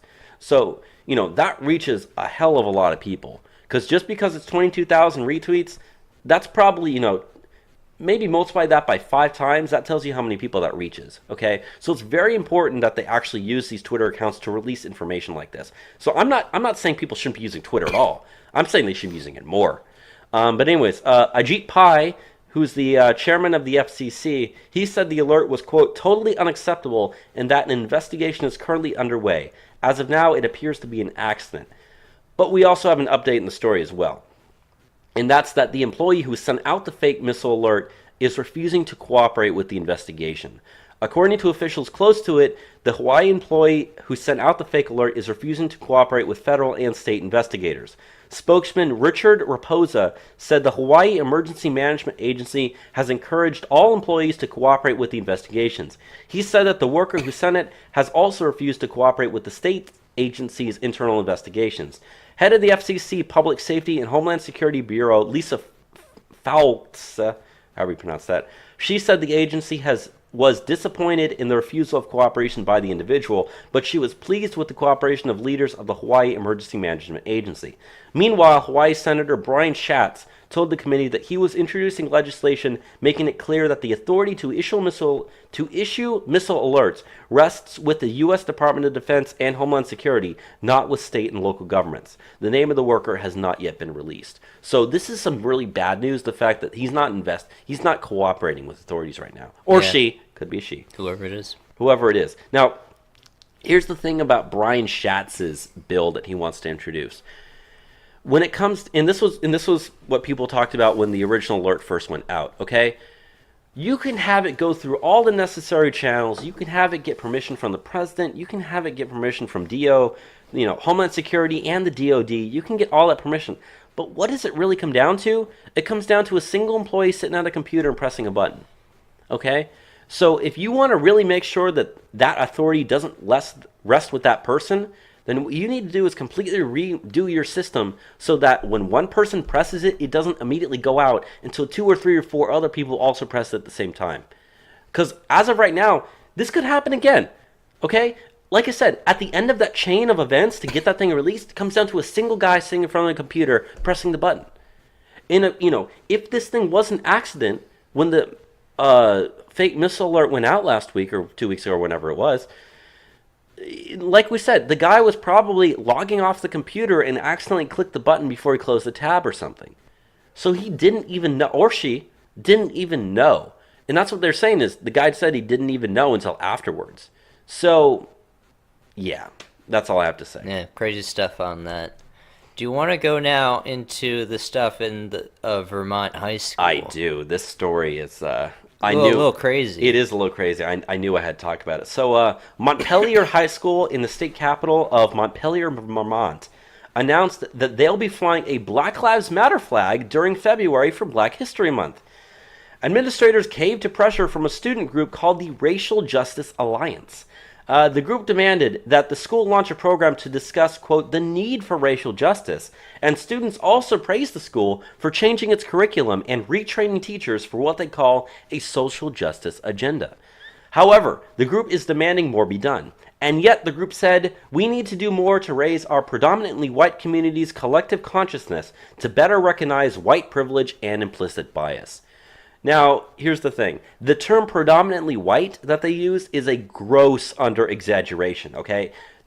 Using the data from the U.S. Census Bureau, the state of Vermont is 93.1% non-Hispanic white, the highest in the nation.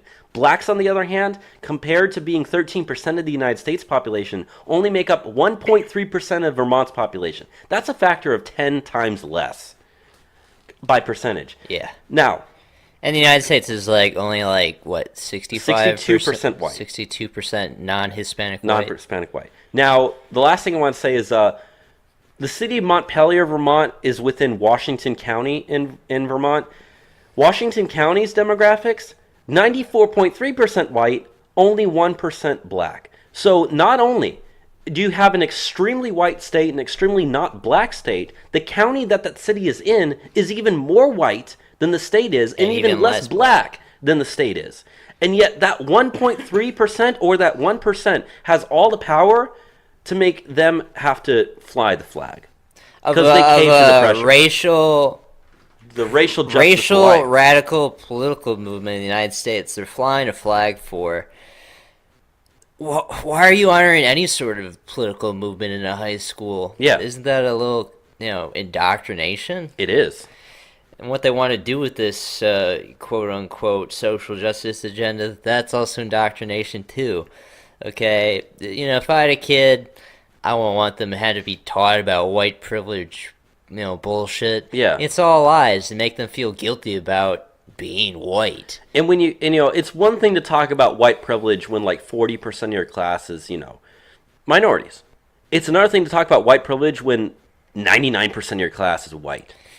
In most of these classrooms, it's 100% white. Precisely. In most of these classrooms. So, I don't know. Do you want us to move on? Yeah, just dumb stuff in Vermont. Let's go to the last story. It's, what are you going to get when you're from the state where Bernie Sanders is your senator? Yeah. States are suing the federal government over the new tax law. The governors of Connecticut, New Jersey, and New York said Friday they will form a coalition and sue over the federal tax plan that limits state and local tax deductions. New York Governor Andrew Cuomo said the federal plan approved last month by Congress and signed by President Trump is an assault on blue states with high taxes. The tax reform limits the deductibility of local and state taxes, including property taxes, up to 10 years or $10,000 a year, which hurts high-income earners. This is hilarious. Yeah, it is. So the way the Democrats have propagandized the tax bill is it's all just handouts to the rich. Right. All to the millionaires and billionaires, as Bernie Sanders would say. And yet we on this program from day one said this is going to raise taxes on the rich. Yeah. And what's funny is there are they always try to get the rich people out there to say, yeah, go ahead, raise my taxes. And everyone on the left is always like, yeah, we should be raising taxes on the rich. Yet those exact same people, now that taxes are being raised on the rich, are saying, no, that's not fair. You can't do that. You can't raise my taxes like this. You can't do that. So places like New Jersey, Connecticut, and New York have some of the highest state and local income taxes in the United States. And losing the deductions hurts their rich people, and it's the rich people, it's not the poor in these areas, that are the ones complaining to the government to sue the federal government over this. Right. So it's just what is the actual truth? And again, it's Democrats just lie about things, and it's funny, the people that say that, I'm okay with the rich being taxed high, they're the ones that are complaining. It's hypocrisy at the highest of At levels. the highest level. I want to pull up the exact quotes from Cuomo on the stuff that's really funny.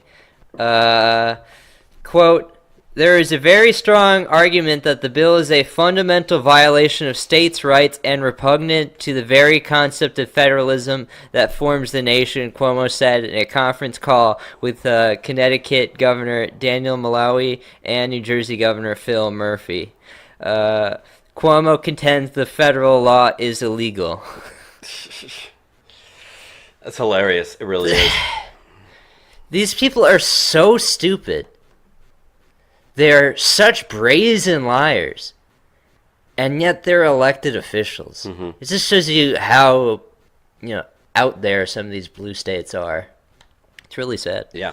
Let's go on to current year college craziness, Bobby. The racist, sexist, homophobic, xenophobic. You're fucking a white male!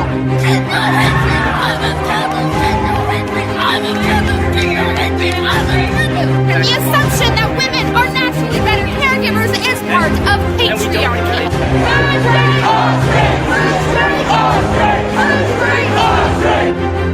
Die, cis, scum. You will not divide us! You will not divide us! You will not divide us! You will not divide us! It's time for some current year college craziness. Current year college craziness, the segment of the show where we talk about the crazy stuff happening on college campuses here and abroad, but predominantly here because we got the best crazy colleges in the world. And let's go straight into it with one of the craziest statements I think that we've ever had to talk about on current year college craziness. And that is there's a professor at Fordham University, which, Bobby, can you look up for me where that is? Because I don't know where that is. Yeah, I'll look it up. But there's a professor that says, Massachusetts, Fordham University, that says, being black in America is a disability.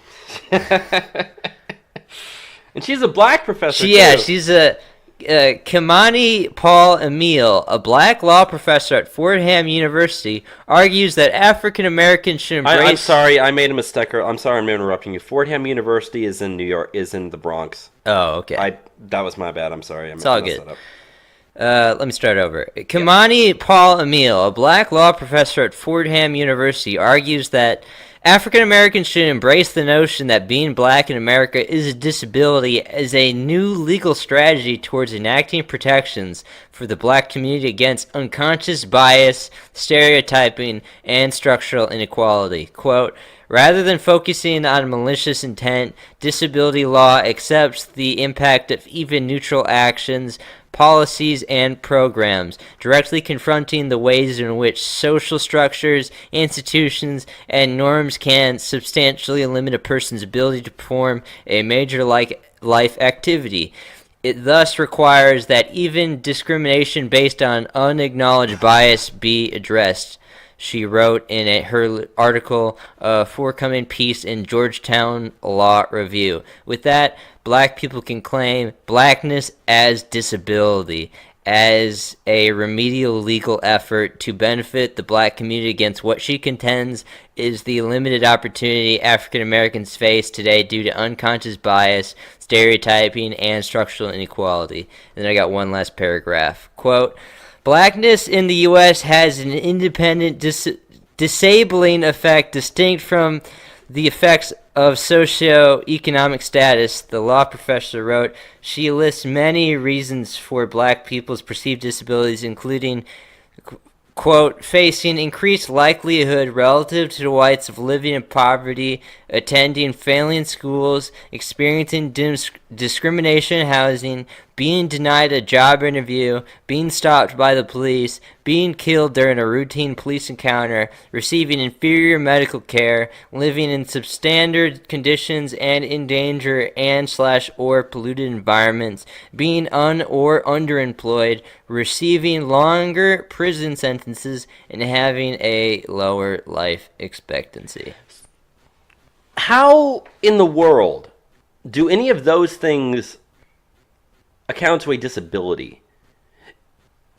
Unless you're saying that the disability they have for being black, according to her, is leading to those, things that are happening to them. Okay, so I'll explain it from the... Let's take a step back here. I'll explain it from the perspective that she's putting it out there. So she's contending that blacks should say that they're disabled because of factors such as unconscious bias, stereotyping, and structural inequality.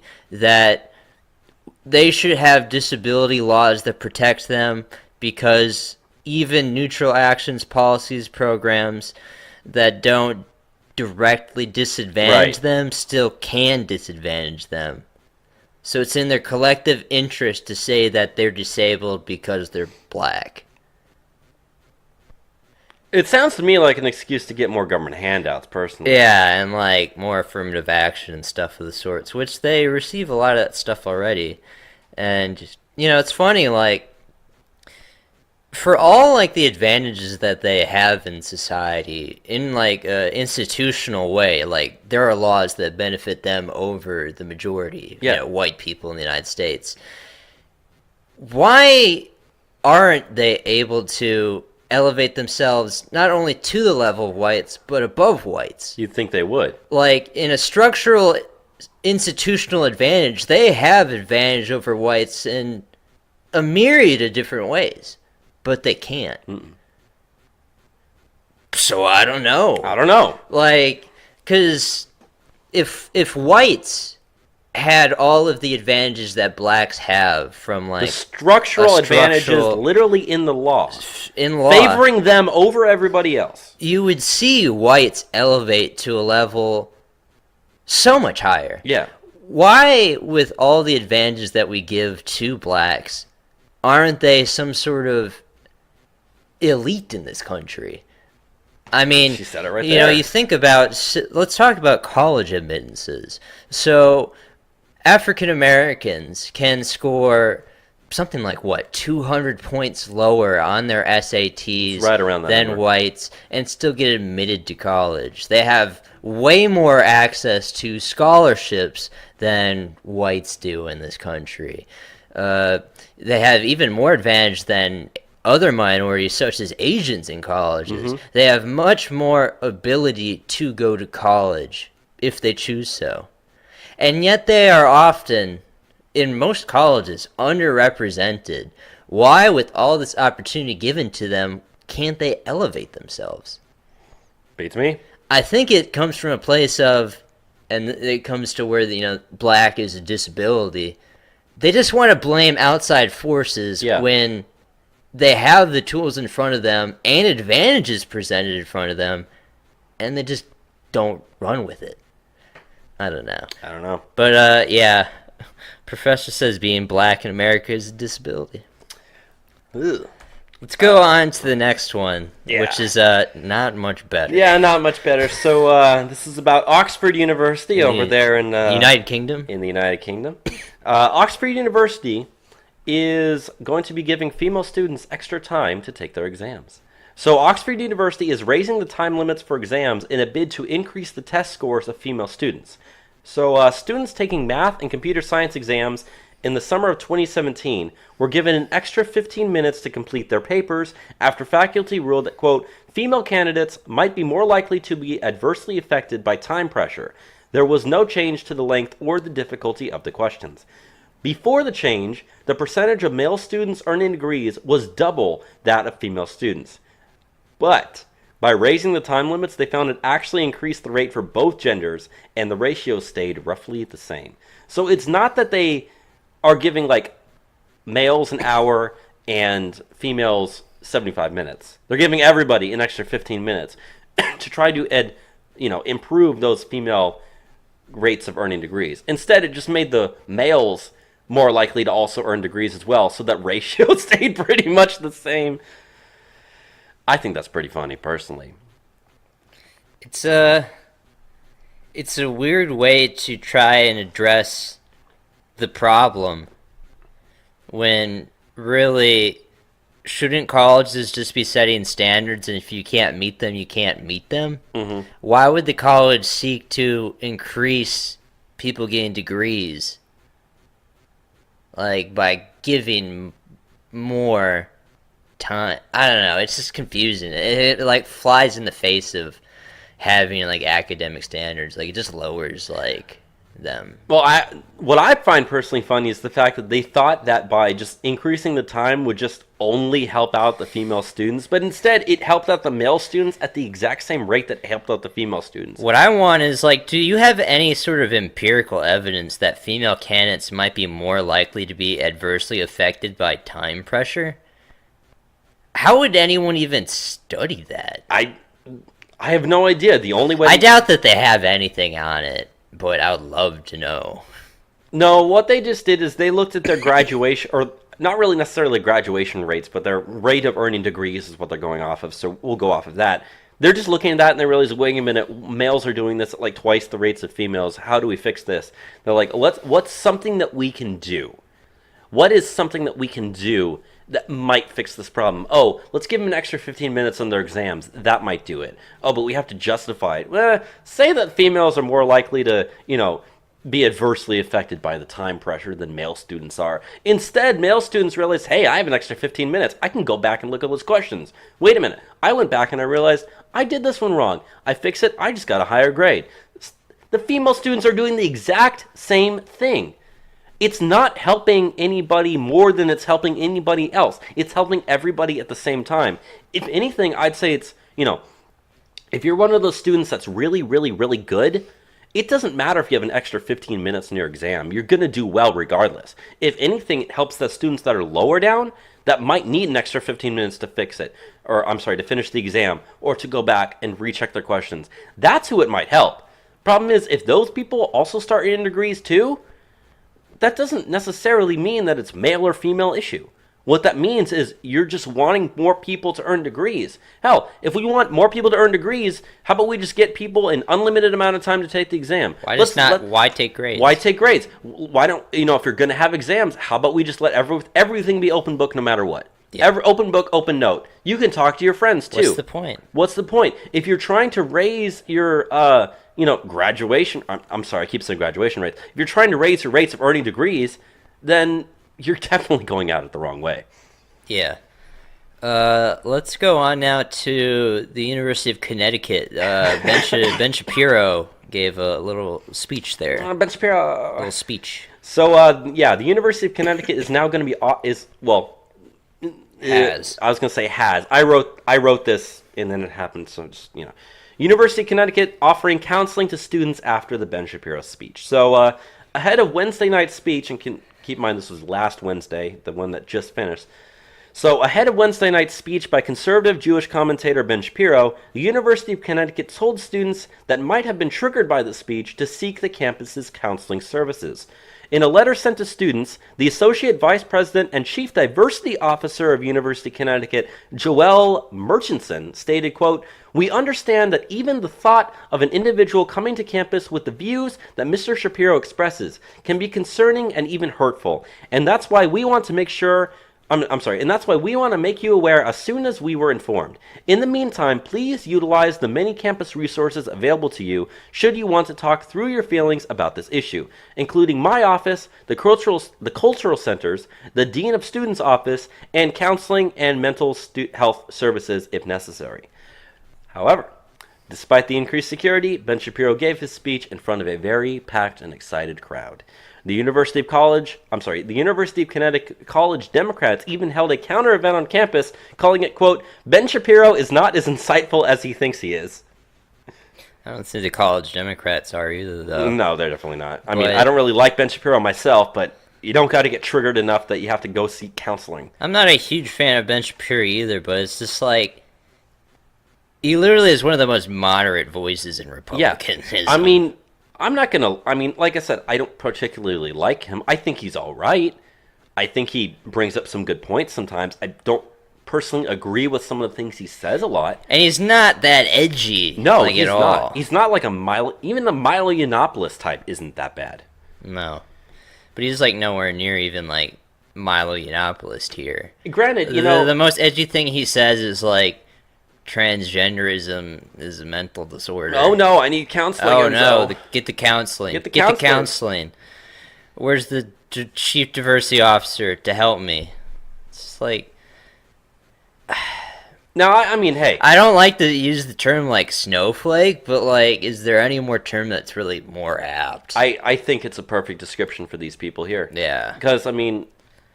They're just fragile little things that melt away. I was going to say, being a conservative on a, maybe not necessarily the most liberal campus here in the world, obviously, Texas State's not that bad. But it's one of the more liberal colleges in Texas. Yeah, the student body isn't It's that like, liberal. it's the sixth most liberal. Sixth most liberal? Anyways, they have extremely liberal speakers come talk all the time. Do you see any of us getting triggered that we need to go to the counseling office? No. In fact, I bet you if a conservative student, especially a male conservative student, walked into a counseling office crying, and they asked what's wrong, he said, "This guy I disagree with is coming to campus to talk later today." Even It's if you you're had... an idiot. Go home. Even if, like, the college Democrats were sponsoring Julius Malema of the Economic Freedom Fighters saying that we need to kill all white people, like, I wouldn't need counseling for that. Like, it's weird. I don't know. But whatever. I guess I got to give the University of Connecticut College Democrats credit for one thing, though. That Ben Shapiro's not as insightful as he thinks he is. That's a really funny title. It is funny, That's though, a funny title for a counter protest. I got to give you guys credit for that. What the hell would as much as I don't like you people, that was funny. That was a good one. What the hell would they even talk about at that event, though? No, it was just a counter protest. They probably just stood there with signs. Oh, okay. Yeah. That's funny, though. Okay, let's go on to the next story. This is in regards to an instructor at Arizona State University. A volunteer for a group, No More Deaths, which offers aid to illegal immigrants crossing the U.S.-Mexico border, has been arrested in southern Arizona. He is also an instructor at Arizona State University and teaches an online environmental studies course, the school confirms. The arrest of Scott Daniel Warren, age 35, on a federal harboring charge came several hours after the group released video last week showing Border Patrol agents kicking over water bottles left for illegal aliens. Quote, Mr. Warren was not acting in his capacity as an ASU employee at the time of his alleged incident, and we have no reason to believe it will impact his ability to fulfill his current duty with the university, a university spokesman said in a statement. Well, if he's in jail, I think that might... Yeah, I think that might interfere with his ability to do online courses. Yeah, and I looked into this a little bit. That federal harboring charge that he actually got... It's one charge, but it's for two people. So he's being charged with harboring two people in the country illegally. I don't know how much like the minimum sentencing on that is, but I know it's at least a year. Yeah, and like also, like I said, I was looking into this. He was arrested just hours after that video went out. So a lot of people, I can very well understand people's viewpoints that they thought that was a politically motivated retaliation arrest on the guy. However, the Border Patrol did say that that still isn't like a legal arrest. No, I mean, the Border Patrol said that they have been monitoring him for the last couple of weeks, and that it was just now that they went in and actually arrested him. So no, it absolutely was a politically motivated revenge arrest. But that doesn't mean that the charges aren't false. They've been monitoring that guy for the last couple of weeks, and they just... once the video released, they're, you know what? Go ahead, go get him right now. We could have waited another couple weeks to arrest him. Go get him. And that's exactly what happened, and I'm glad it did. So, I hate to be one of those students that's taking an online environmental studies course. Like, okay, whatever. It would be funny though to have that course signed up and then you have to change it because the guy went to jail for harboring illegals. You still have to pay for it. They'd probably let you switch to a different class, though. I would hope so. Or maybe they'd just bring in someone else to teach it. That's probably what would happen. Probably what would happen. Can he teach it from jail, though? That's the question. No, he wouldn't be allowed to do that. Okay. Let's go to the next one. This is actually 4 different universities. Yeah. Student unions at 4 universities in Toronto: Ryerson University, the University of Toronto, Mississauga, the University of Ontario Institute of Technology, and Durham College have refused to authorize 3 clubs that run against the PC agenda. 2 are pro-life, and a third is a men's rights group. The groups are now taking the issue to court, backed by the Justice Center for Constitutional Freedoms, to fight the, quote, bad faith and bias that has denied them official status on campus. Student union actions against students with different ideological perspectives is stifling democratic discussion and debate on campus, where diversity of opinions is supposed to flourish. Justice Center lawyer Marty Moore argued earlier with the court. Ryerson's Men's Issue Awareness Society, MIAS, was created in 2015 to deal with issues that disproportionately affect men and boys, such as higher rates of suicide, homelessness, workplace injuries, and failure in school. Interestingly enough, nearly half of MIAS's members are women, but the club was repeatedly been denied recognition by Ryerson Student Union. The RSU claims the group would cause an unsafe environment for women on campus and has purported links to anti-feminist groups.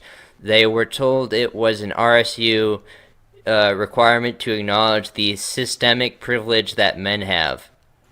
Quote, they have to acknowledge there's a systemic suppression of women. The judge asked incredulously. He was told they must. I'm sorry, I typed that. Typed that one. He asked. He said they have to acknowledge there's a systematic suppression of women. He was told they must. Yes. The reasons they gave us were ridiculous. The group's former president recalled in an interview, quote, they claim we would bring violence and misogyny against women on campus, which is not true. Half of our members are women. If you look at our mandate, our constitution, as well as the events that we held, none of them were in any way directed negatively towards women. UTM Students for Life used to have club status at University of Toronto, Mississauga, but the Students' Union refused to renew them because of their stance on abortion. Then they changed tack and said it was because of technical problems in their constitution. Yet when SFL tried to make the required changes, Moore claimed the Students' Association stacked the meeting with people opposed to the group and the motion failed. The third group, Speak for the Weak, was told it was denied club status because it's pro-life and allowing the club on campus would run counter to, quote, building an environment free of systemic societal oppression and decolonization. I guess decolonization has a lot to do with being pro-life. Everyone knows that you need abortion to decolonize. Right. It doesn't make any sense at all. Yeah. And you know, I got to go back to like that men's rights group. You know, they said that they want to deal with issues that disproportionately affect men and boys, such as high rates of suicide, homelessness, workplace injuries, failure in school. Lack of freedom of speech in colleges. That's a conservative issue, Enzo. But it is a men's rights issue. It is a men's rights issue. Because these guys aren't allowed to have a club. No. You can have your women's rights groups. You can have your pro-choice groups. But, oh, God forbid you have a group that tries to help men with men's issues. And it's not like they're even making the issues up. You know, what they say is absolutely true. Men do have higher rates of suicide. Men do have higher rates of homelessness. Men do have higher rates of workplace injuries, and they fail in school more often.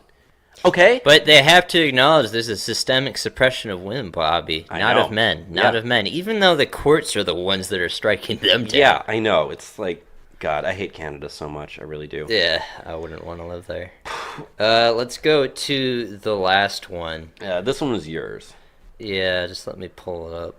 So, students held a bleed-in to demand free menstrual products at the University of Florida, Bobby, this last week. Interesting. The article is still loading. I've got it up for me. Okay. So, University of Florida students held a bleed-in demonstration on Tuesday, going around campus with fake blood on their pants to protest the lack of free menstrual products. A student government committee recently rejected a proposal to fund free menstrual products through a mandatory student fee, but some senators are now pledging to find other funding sources before the end of the semester. So, they said on January 15th, a student government committee rejected a proposal to provide free menstrual products to female students through the mandatory activity and service fee, expressing concerns about applying mandatory fees paid by all students towards funding that would only benefit the female half of the University of Florida student body. So that seems like it's so far a pretty reasonable stance. Like, why do I have to pay for something if only half the students? Why would a guy have to pay that fee if he wouldn't even be the beneficiary of that fee? Yeah. Like, okay, so at Texas State, they charge you a fee, an athletics fee. Right. If you want to go to the games or not, you still have to pay the fee. But that's still available to you. If you want to go to the games, great. If you don't want it, great. But you still got to pay it. If you don't have a vagina, you have absolutely no use for these Yeah. tampons. So that's what they're arguing. Yeah, they said a student group called Gators Matter Period, which began circulating a petition in support of the proposal last fall, responded by organizing a bleed-in protest during which roughly 24 students stained the back of their pants red, according to their student newspaper, The Alligator. This is a part of reproductive justice, said Shannon Matthew, who was among the first students to join the protest. She said, I'm not ashamed of my period, and I don't think anyone should be. A Facebook event page called Are You Seeing Red? Demonstration explains that participants wore washable dye on our bums, as if we didn't have a pad and the blood bled through. The organizers provided supplies for those who needed them, but encouraged students to bleed in however they wanted to as well. God, that's really disgusting. It's really childish. And you know what? When it comes to products on campus, we were talking about this before the show. If you're really that worried about not having the supplies on campus, and what you should be advocating for is those supplies to be put in vending machines on campus, okay? And I say this from experience because my freshman year when I lived in the dorms at Texas State, we had a vending machine downstairs, and obviously, it had like candy and stuff like that, but it also had condoms and it had tampons. Okay? Yeah. And it was anybody who wanted to could walk up, stick a couple of quarters or $1 in that machine, and then push the number and get that out. But they had that at every single dorm on campus. They just want it free, Bobby. If it's not free, it's oppression. Exactly, if it's not free, it's oppression. Yeah, they said they estimate that the product will cost just under $5,000 and speculated that the pilot program could eventually be expanded to include roughly 60 gender-neutral restrooms. I feel like they could just get donations if it's not that much. If it's only $5,000, yeah, exactly. Like, you know how much the budget is for those schools? $5,000 is chump change. Like, not much at all. Comparatively speaking, the wall costs more to the United States government than $5,000 costs to that school. The University of Florida is not a tiny school. It's massive. It's bigger than Texas State is. Yeah. $5,000 for Texas State. It's the biggest university in Florida. Yeah. They shouldn't have any problem funding that. Hell, you could make a GoFundMe that says we want free menstrual products, $5,000, and just share that around some like liberal pages or anything. You could raise that money in a day. But like these things aren't expensive to begin with. No, they're not. Like, okay, obviously I don't have to buy these products myself, but like you can see them at the store, and they only cost like $10 for the package. Yeah, I mean, then you get like a bunch of them. Yeah, they're like 42 a pack for like $10, like 40 cents a piece, which is essentially about the same price that you'd go to the vending machine on campus. I mean, I am making this number up, but it's like $1 for two. Okay, that's 50 cents a piece compared to 40 cents a piece if you get a 40 pack for $10. So yeah, I don't know. It's stupid stuff, but that's what feminists do. They pretend to bleed their pants. Yeah. Let's move on to international news. We're gonna start off with Europe, and the first thing we have in Europe is out of Germany. Yeah. So German city has banned refugees. The German city of Cottbus, located south of Berlin, has been hit with attacks from refugees and far-right extremists since the beginning of the year. 2 Syrian teenagers were arrested for slicing another 16-year-old boy's face open with a knife, which started a massive fight at a school between German and Syrian kids. This was done just days after 3 Syrian teens, aged 14, 15, and 17, attacked a man and his wife outside of a shopping center. The 15-year-old was given a negative residency permit, and he and his family were ordered to leave the city. The city of roughly 100,000 people has brought in about 3,000 refugees since the year 2015. A police spokesman said that police would be deployed on the streets in the evenings for as long as it takes. Last year, several other cities made similar ban policies. Salzgitter, Delmenhorst, and Wilhelmshaven, all in the Lower Saxony region of northwestern Germany. So, yeah. Finally, it seems like Saxony Germany is in Eastern Europe. Or, I mean, Eastern Germany. I'm sorry. Yeah, northeastern Germany. I wrote that wrong, my bad. But yeah. They're banning the refugees after some problems with the little children there. So, which is good, but it's sad that they even have to bring it to this point. Like, why do they even have to bring these people in? Why should that city... They're harming the people there. Why should that city have to bring in 3,000 refugees in 2 years? They didn't get to vote on this. They didn't. I guarantee you they didn't get to vote on it. But it affects their lives dramatically. You think that 16-year-old kid who got his face sliced open with a knife is going to be very happy about the fact that there's refugees there? You think that old man and his wife that were outside that shopping center that got attacked by those 3 Syrian kids, you think that they did anything wrong to deserve that? I guarantee you they did not. Yeah. So it's messed up. Yeah. But good thing that they're banning refugees, so... Yeah, good on that. Problem is, they need to deport the ones that they already have, but at least it's something. So the next thing we have is a report finds 90% of underage Moroccan migrants to Sweden are actually adults. A new cooperation agreement between Sweden and Morocco to share their fingerprint databases reveals that 90% of underage Moroccan asylum seekers are actually adults. These findings are in line with data from the Swedish National Board of Forensic Medicine earlier this year, which found that 86% of all child migrants were actually adults based on their dental records and hormone levels. The Swedish government has been forced to concede that thousands of jihadists entered Sweden alongside the economic migrants. The migrants have also brought with them crime. Consider that migrants commit 2/3 of all violent rapes in Sweden, and that this figure increased by 10% last year. Migrants bring crime, and it's getting worse. The same is true in Germany, where migrants commit 53% more crime in 2016 than they did in 2015.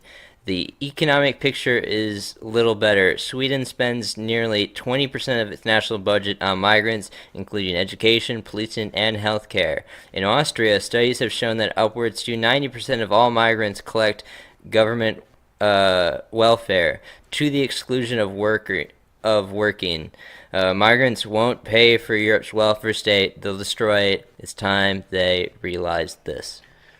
Well, this isn't surprising to anyone. I mean, all you got to do is watch those videos of the migrants walking across and going to Europe. Those are not children. Yeah, but it's always pitched to us like, oh, think of the women's children, think of the women's children. These children are not children. These children are not children, and there's not a lot of women either. They're all fighting age males. Yeah. The vast majority of them. There are very few who are more than actually 85%. Yeah, that sounds actually about a good number there.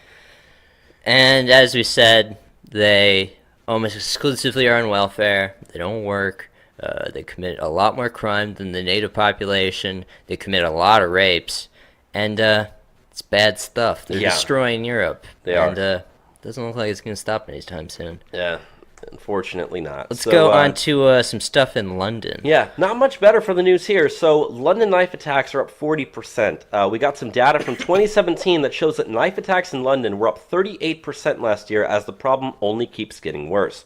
They also showed that robbery was up 29%, sex offenses were up 23%, burglary was up 8%, vehicle-related theft was up 18%, knife crime overall was up 21%, and violent crime in London was up 20%. In England and Wales, violent crime was up 17% overall. So that is huge. Yeah. So overall, crime is just getting worse and worse and worse in England, especially in London. And this is due to the huge flood of migrants coming in, they which didn't have they aren't allowed to stop. They can't even speak out against it. I mean, they're actively arresting people that post anti-Muslim things on the internet. Let's move on to the final refugee story, and then we'll go into the last thing we have for Europe. But, Okay. I'm covering both anyways. Yeah, go right ahead. So, a court in the European Union has ruled that if a refugee claims that they are a homosexual in their country of origin, they cannot be deported no matter what. And all they have to do is claim it. All they have to do is claim it. And even if they, quote unquote, claim to convert to to be heterosexual, they still can't be deported back. All you have to do is claim. Everything else about you can be bogus. But if you claim to be a homosexual and they persecute homosexuals in your country of origin, you get to stay. Amazing. That's how they run things in the European Union. Well, I mean, hey, if I was from Africa and they were saying you can get deported unless you say you're gay, hint, hint, they'd be like, yeah, I'm gay. And then they walk in there and they're like, nope, I'm straight now. Can't deport me. So the last thing we want to go into for European news is there's extensive new French sexual harassment laws. Men in France could be fined up to 350 euros, which is the equivalent to about $435 American, if they follow women in the street, whistle at them, make loud comments about their appearance, or ask for their phone numbers, according to a draft proposal to combat sexual contempt.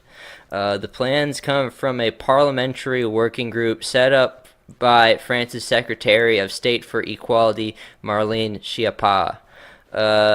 The politicians behind the proposal suggest that men who violate women's freedom of movement in public space should face a minimum fine of 90 euros for those who can pay on the spot. If the fine is delayed, it could reach 350 euros, the reports say.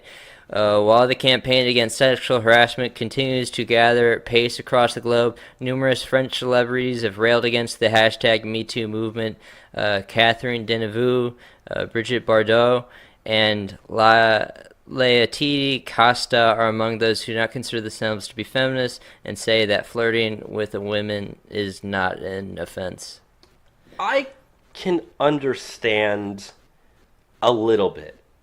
This is stuff that Macron has said that he is very adamant about doing. It's disgusting. I was going to say, I can understand if you're, like, following a woman in the street and, like, making loud comments about her appearance. That's about as far as I would go in understanding. But to find people for it. But to find someone for asking for a woman's number, the interpretation of that can go so far. If you're at a bar and you're like drinking and you're dancing with someone and he asks for the number, is that sexual harassment? If they ask for you, is it sexual harassment? If a girl asks for a guy's number, what do you think? According to this, it doesn't seem like it. Yeah, and this is likely to pass through the French legislature. Which is really unfortunate. God, I'm never going to France. Yeah. Let's move on now to Asia. We have one story out of Asia, which is rather humorous. China has banned hip-hop culture and tattoos from TV. The country's top media regulator, the State Department of Press, Publication, Radio, Film, and Television of the People's Republic of China, now specifically requires that programs should not feature actors with tattoos or depict hip-hop culture, subculture, and dispirited culture, quote, decadent culture. A new Chinese news outlet has reported. Gao Chengling, director of the administration's publicity department, outlined 4 don'ts rules on Friday. Absolutely do not use actors whose heart and morality are not aligned with the party and whose morality is not noble. Absolutely do not use actors who are tasteless, vulgar, and obscene. Absolutely do not use actors whose ideological levels is low and have no class. Absolutely do not use actors with stains, scandals, and problematic moral integrity. Well, I guess that means no actors in the U.S. can do it. So this stuff is like very extensive in like what they're banning. And it's pretty funny, and it's going to have an impact actually on what like Hollywood does because Hollywood, their biggest market outside the U.S. is China. That's why you see them putting Chinese people as like lead actors or secondary actors in a lot of their stuff. Like they or did having in, movies like, take place in China. Like Star Wars. The newest Star Wars had some Chinese chick that sucked at acting. Yeah. I don't watch those movies, but I saw it and I felt like killing myself when I left. Yeah, but none of those no movies with tattoos, no movies with hip hop at all. It's not allowed in China anymore. Absolutely do not use actors whose ideological level is low and have no class. It's so, like, subjective, That is too. extreme. It's one thing to say no tattoos. You can tell who has tattoos or not. You can tell someone who has, like, stains and scandals. But I said it. I meant it. Literally, that's like 90% of Hollywood would not qualify to work in China if that was the case here. Yeah. Let's move on now to our story out of Africa. We're going to Uganda. Yeah, so the Ugandan president is actually defending Trump's shithole comments, or I should say alleged shithole comments. I don't even know if it's true or not. Anyways, Ugandan President Yoweri Museveni was giving a present to the East African Legislative Assembly in the Ugandan capital of Kampala. During the speech, he said, quote, "America has got one of the best presidents ever. I love Trump because he tells Africans frankly, the Africans need to solve their problems. The Africans are weak." Well, I mean, the White House continues to deny that Trump said the comments, but hey, the president of Uganda, president of a shithole country, is saying Trump's right. We are a shithole. It's our problem to deal with, not theirs. This is such funny words just to say. I kind of want to read it. I love Trump because he tells Africans frankly, the Africans need to solve their problems. The Africans are weak. You know that Trump doesn't even say that. No, you know the way meme that's coming out. Yeah, I kind of want to read this knuckles. with the Ugandan accent. So, sure. First of all, you got to know the memes. Like, this is not the way. I will show you the way. Yeah. America's got one of the best presidents. I fucked it up already. I'm sorry. I can't do a Ugandan accent. Okay, like, America is... No, it keeps going like... It keeps going Indian. I don't know. Can't expect us to have it. The Africans need to solve their problems. The Africans are weak. I don't know. It didn't work out very well. Let's go now to the Middle East. The first story we have is in regards to U.S. troops in Afghanistan. Yeah, so U.S. may increase forces in Afghanistan to 15,000. So U.S. Army senior leadership at the Pentagon approved an increase of 1,000 additional troops on top of the 14,000 currently deployed in Afghanistan. The move is supposed to help train the Afghan forces to fight against the Taliban during the upcoming warfighting season. The troop increase has not been approved by Defense Secretary Mattis or President Trump yet. So, looks like we're going to be sending 1,000 more troops to Afghanistan. I am not happy about that. Yeah, I'm not happy about that either. But just, really nothing more you can say. Just know that that's potentially it's coming. Yeah. Let's go to the next story. We got some information on the misdoings of Mossad, which is the Israeli Central Intelligence, if you don't know what it is. Thanks to the work of Israeli investigative journalist Ronen Bergman, who just published his book, quote, "Rise and Kill First, The Secret History of Israel's Targeted Killings," details such Israeli plans as the assassination of Palestinian leader Yasser Arafat, which includes a plot to blow up passenger planes and football stadiums.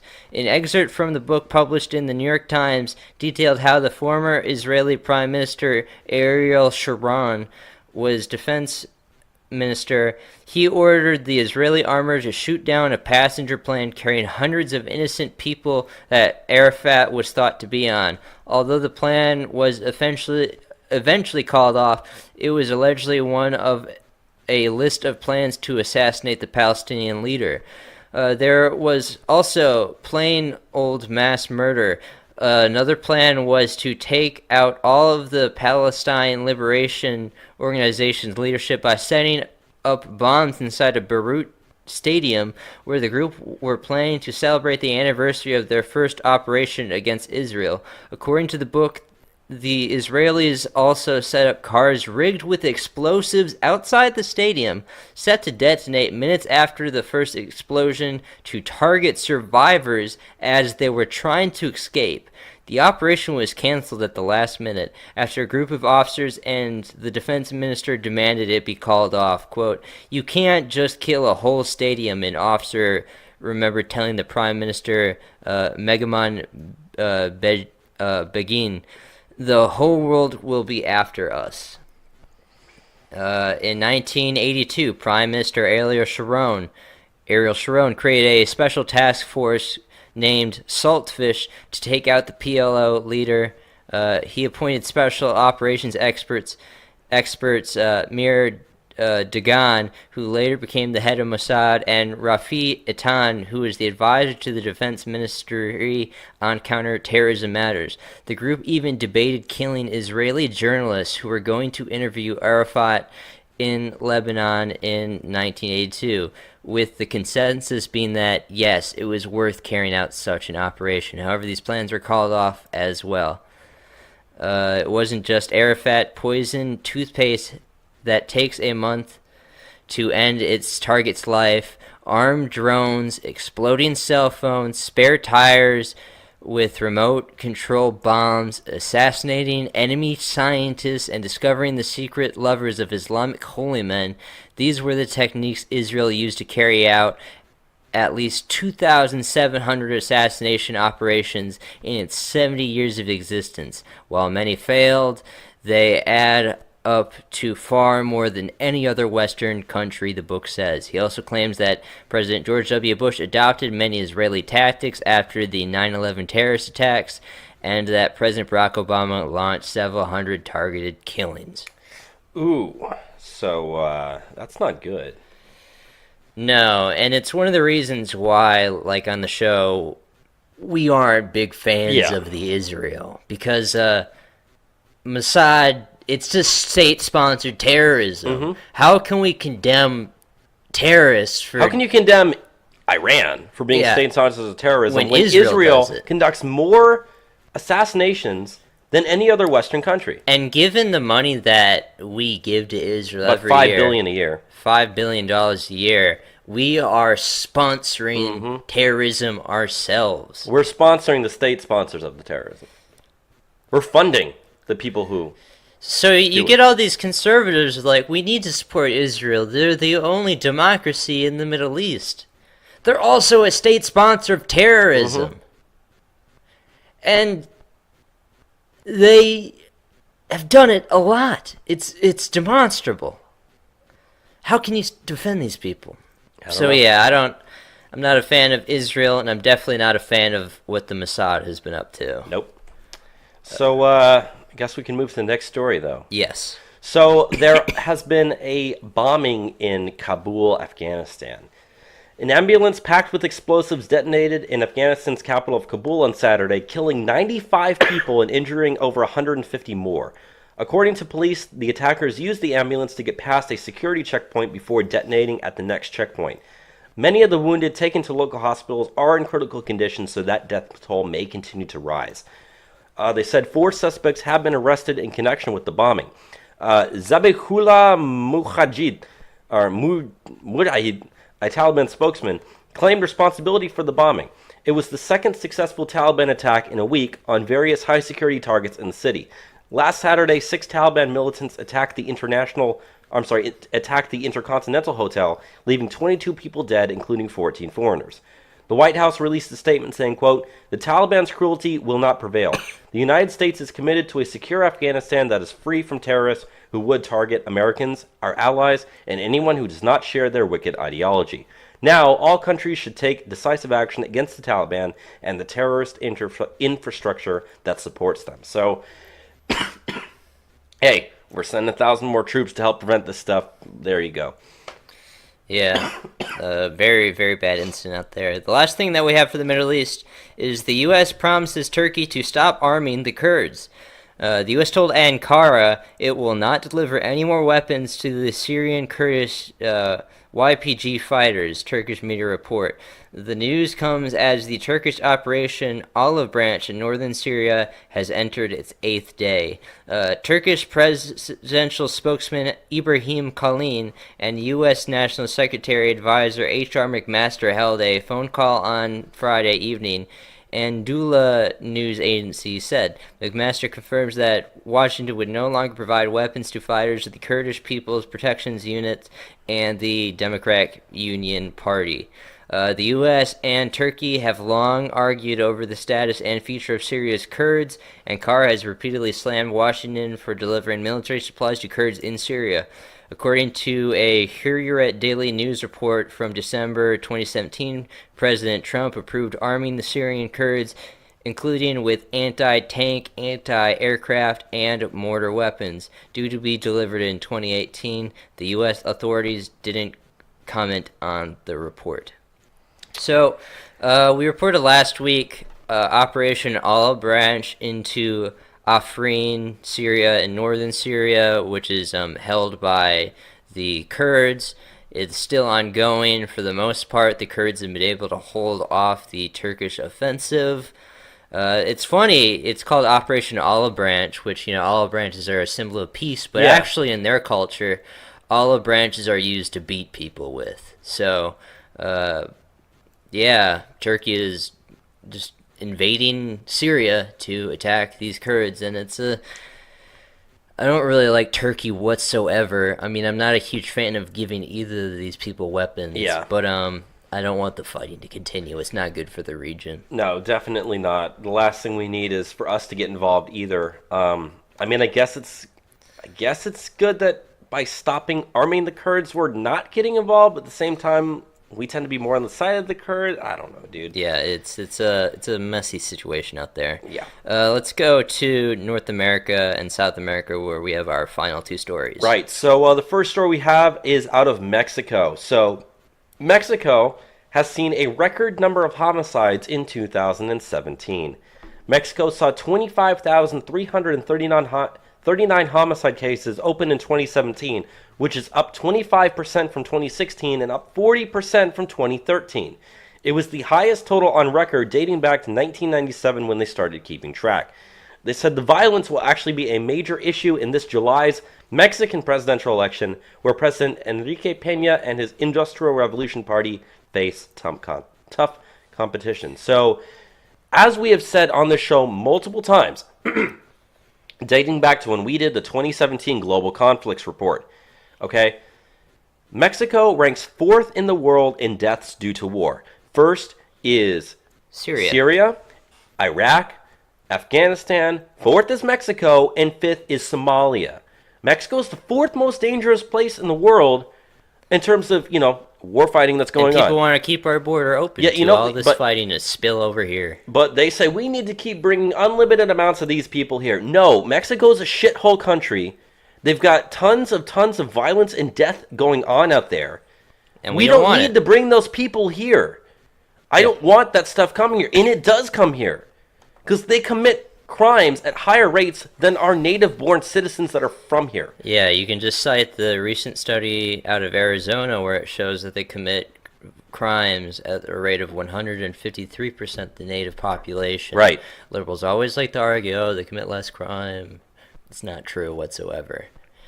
Let's go to our last story, and it's a sad one out of Venezuela. So the Venezuelan monthly minimum wage has dropped to under $1 per month.